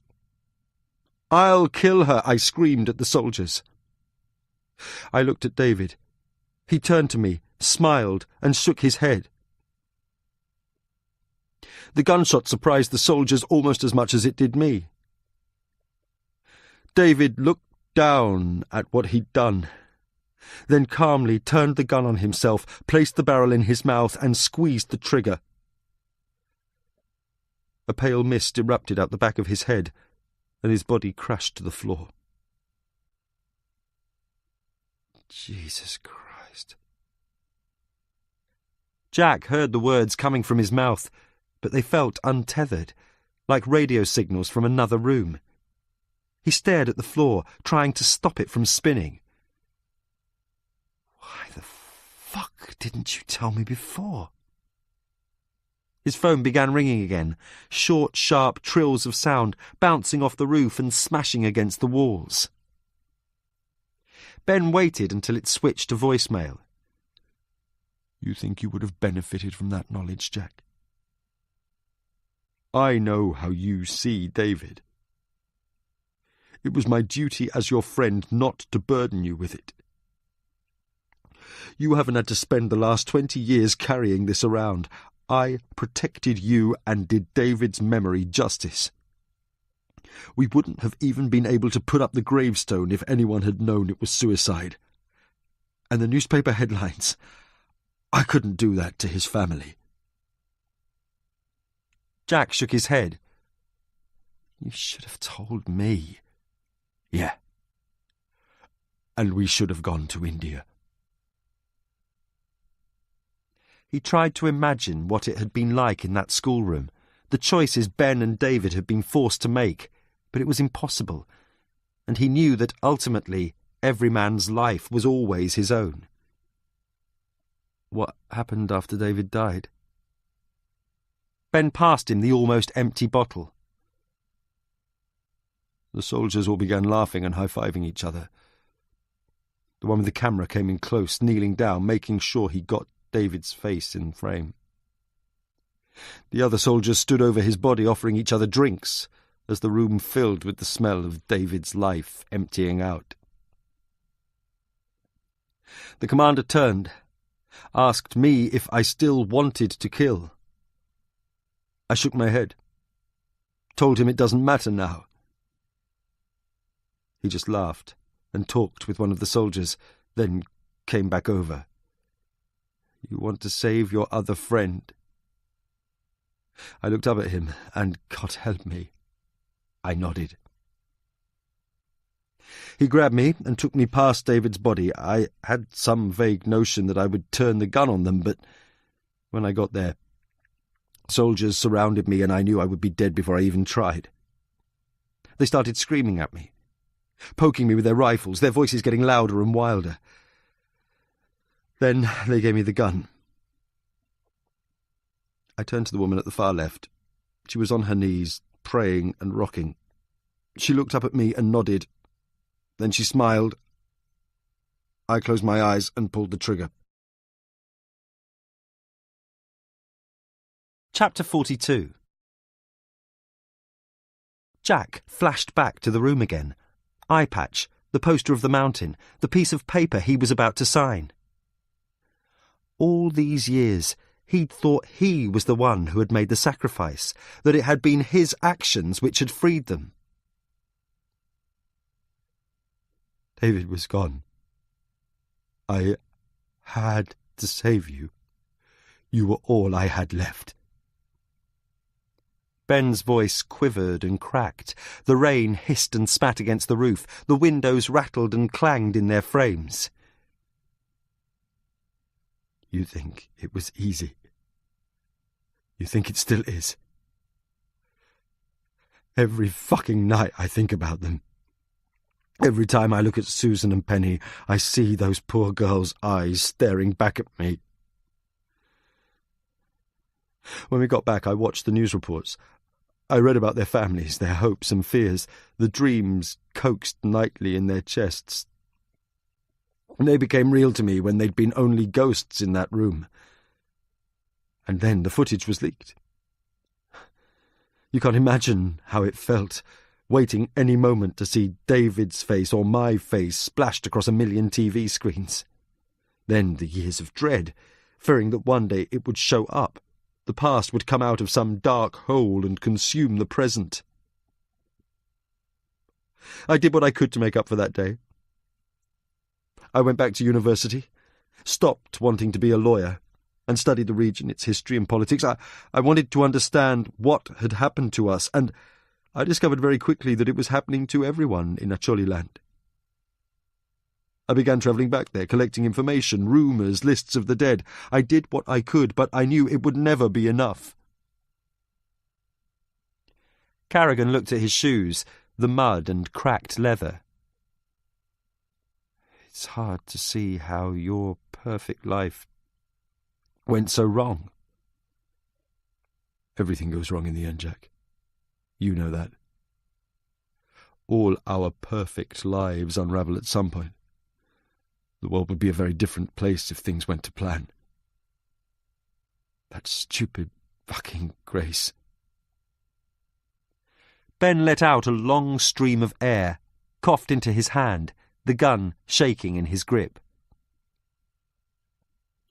I was helping the country come to terms with itself. My book, the TV show. People were finally waking up to what was going on in Uganda. Then Grace Okello comes along and ruins it all. How did you even find out about her? Carrigan wondered whether they'd missed a vital clue, a link between Ben and Grace that could have prevented the bloodletting of the last few days. I stumbled upon the abstract for her thesis. I have to keep up with what's happening in the field, and it's normally the same old stuff, so it was a surprise, a bad one, when I saw Grace stating she would uncover the real killers of the aid workers. I immediately requested any articles she'd written from the British Library. The next day I had copies of 3 pieces she had submitted in the last year. All of them were about Ngomo and the black-throated wind. I quickly read through the first 2 and realized that Grace was getting her information from somewhere other than books. I knew all the literature about the region, but her articles contained facts and details I'd never seen before. She had a source, someone close to the ground during the early 90s. It was the only explanation.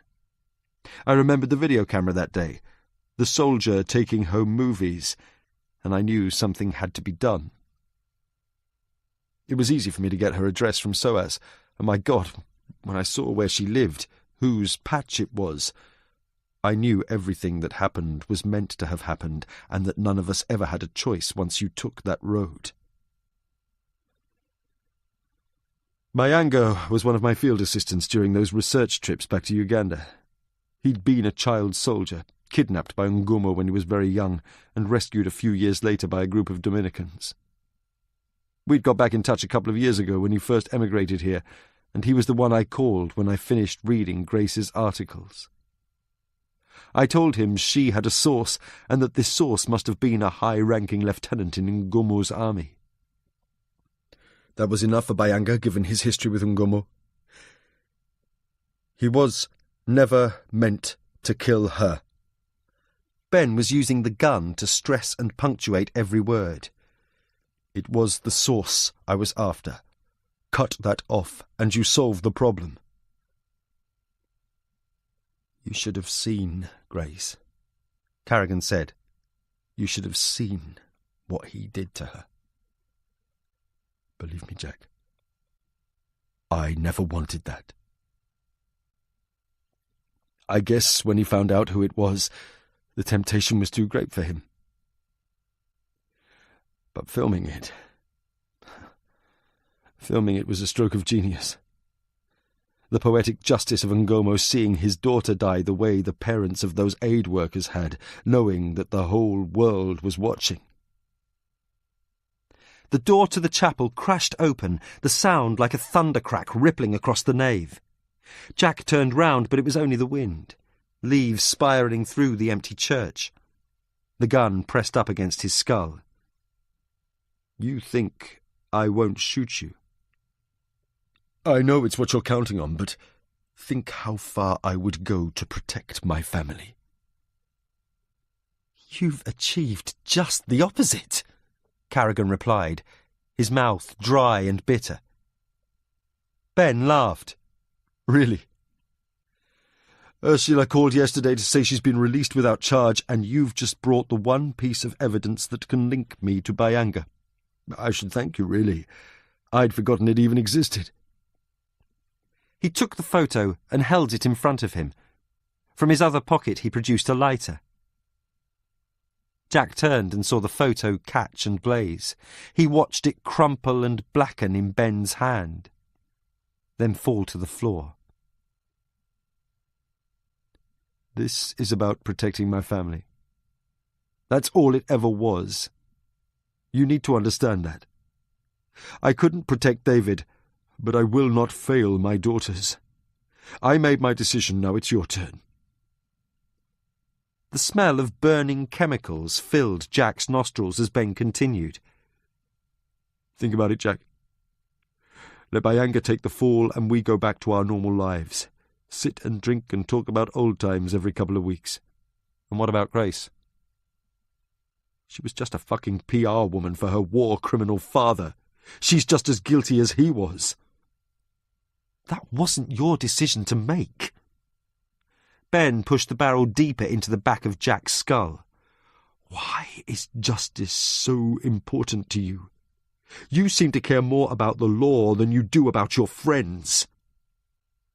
Jack turned quickly, his eyes meeting Ben's. "Why do you think?" he replied, barely able to keep his voice steady. "You were there that day. You know why it's so fucking important." Ben shook his head. "I'm giving you a choice. That's more than I ever had. Leave it alone. Bayanga's dead. There's nothing left to gain by taking this further. Everything can go back to normal." Carrigan thought about evenings spent with Ben, the river rushing by outside, the invisible presence of Ursula always somewhere behind the door, and then he shook the thoughts away and flashed back to that day in Misindi, the soldiers beating the man by the side of the road, the expression on David's face. "No." "No," Ben said. "What do you mean, no? You can make this go away. You can finish what you started." "It'll never be finished. There'll always be a tape floating around somewhere, another witness who suddenly remembers." For a moment, it seemed as if he'd got through to him. And then Ben finished the rest of the bottle, span the gun round in his hand and, in one clean strike, smashed it against the side of Jack's head. Carrigan fell to his knees, his head swimming, nausea engulfing him, fingers pressed against the cold, wet floor. Ben got up and slowly approached him. He stood still over Carrigan for a moment, and then he pointed the pistol at the back of Jack's head and clicked off the safety. "I'll give you a few seconds to pray, if that's what you need to do." Jack opened his mouth, but the words wouldn't come. He searched frantically for them, but his vision swam with images of Louise, her hair fluttering in the wind, arms outstretched. Geneva out on the London streets, his mother strapped to a bed, white walls and white corridors reaching forever. Just get it over with. And then, as he stared down at the mud-caked floor and waited for the bullet, the words began to come to him. A rushing torrent of half-remembered prayers and childhood hymns, too many words for his head to contain. And when it felt like he couldn't hold them in any longer, he opened his mouth and they came cascading out, an avalanche of words. And then he heard one voice rising above the maelstrom, one single voice, her voice, cutting cleanly through the rain and babble in his head. "Put the gun down and step away! Do it now!" Jack looked up and saw Ben's face frozen in the harsh glare of the spotlight. Ben was saying something, but all Carrigan could hear was the roaring of his own heart.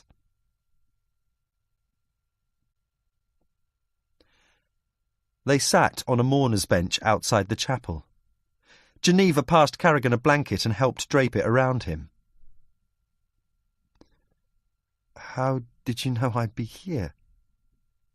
He stared at her wet hair, the way it curled around her ears, noticing for the first time how her forehead creased when she smiled. Geneva moved closer to him, at the same time watching the two local constables reading Ben his rights. "I managed to find out David's full name. Remembered you'd said he was buried in his father's churchyard. A quick bit of research and here I am." "And here you are," Carrigan repeated, staring out at the deluged land in front of him. He tried to explain to her what had happened in Ngomo's camp, Ben's story, but it seemed she had one more surprise in store for him.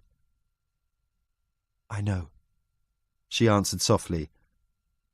"Marcusson told me." Jack stared at her, not quite sure he'd heard right. "Marcusson? How do you think Ngomo managed to get asylum?" She leant forward and brushed some dirt off his cheek. "The Foreign Office have known for years what happened to the three of you. Ngomo told them everything and they gave him asylum, to keep him quiet, so that the story would never leak out. They were protecting your reputation. And their own, obviously." Carrigan wrapped himself in the blanket, his teeth chattering. "Thank you. She put a finger to his lips and shook her head. "Enough for now. Get some rest." He sat and watched as she got up and conferred with the constables. Then he placed the wet blanket on the ground beside him, turned and headed for the promontory. He walked slowly, the mud and rain making the world appear drab and drained, and then he stopped, distrustful of his own senses. He blinked the rain from his eyes, trying to comprehend the scene in front of him, but it was almost a thing beyond comprehension. A river ran where previously there had been only a footpath. He saw the new channel carved by the deluge, the thick brown water hurtling towards the sea, and then he noticed the voyagers journeying on this stream, a flotilla of dead flowers, soft toys and birthday cards whose messages the rain had obliterated. He stood there for a long time, entranced by this spectacle, the rain's strange cargo uprooted from their graveside vigils and borne upon the flashing water, a silent army of remembrance rushing irresistibly towards the darkness. Acknowledgements. Leslie Thorne, whose constant faith and unerring instincts guided this book towards what it should be. Sally Riley, Leah Middleton and everyone at Aitken Alexander. Angus Cargill for his belief in me and his skill in seeing what was needed and what wasn't. The wonderful team of Alex Holroyd, Catherine Armstrong, Miles Poynton and everyone at Faber and Faber. Trevor Horwood for driving me crazy with his superlative copy editing. Robert Clough for suggesting the idea for the title in the most unlikely of circumstances. Frances Phillips for generously lending me her pseudonym. Nick Stone, Damien Thompson, Milo Yiannopoulos, Matt Thorne, Richard Thomas, John Williams, Willie Vloughton, Andrew Bembo, Luke Coppin and the team at the Catholic Herald, Lee Child, Dredasay Mitchell, Portia, now means now, Ali Karim, Mike Stotter, Mike Ripley, Richard Reynolds, Paul Dunn, Melanie Rickey, Jim Butler, Helen and Kerry, James Salis, George Miller and Will Oldham for telling me his Burundi story. My parents. And last, but certainly not least, the readers who have kept with me all these years. Thank you. That was A Dark Redemption by Stav Sherez, read by David Thorpe.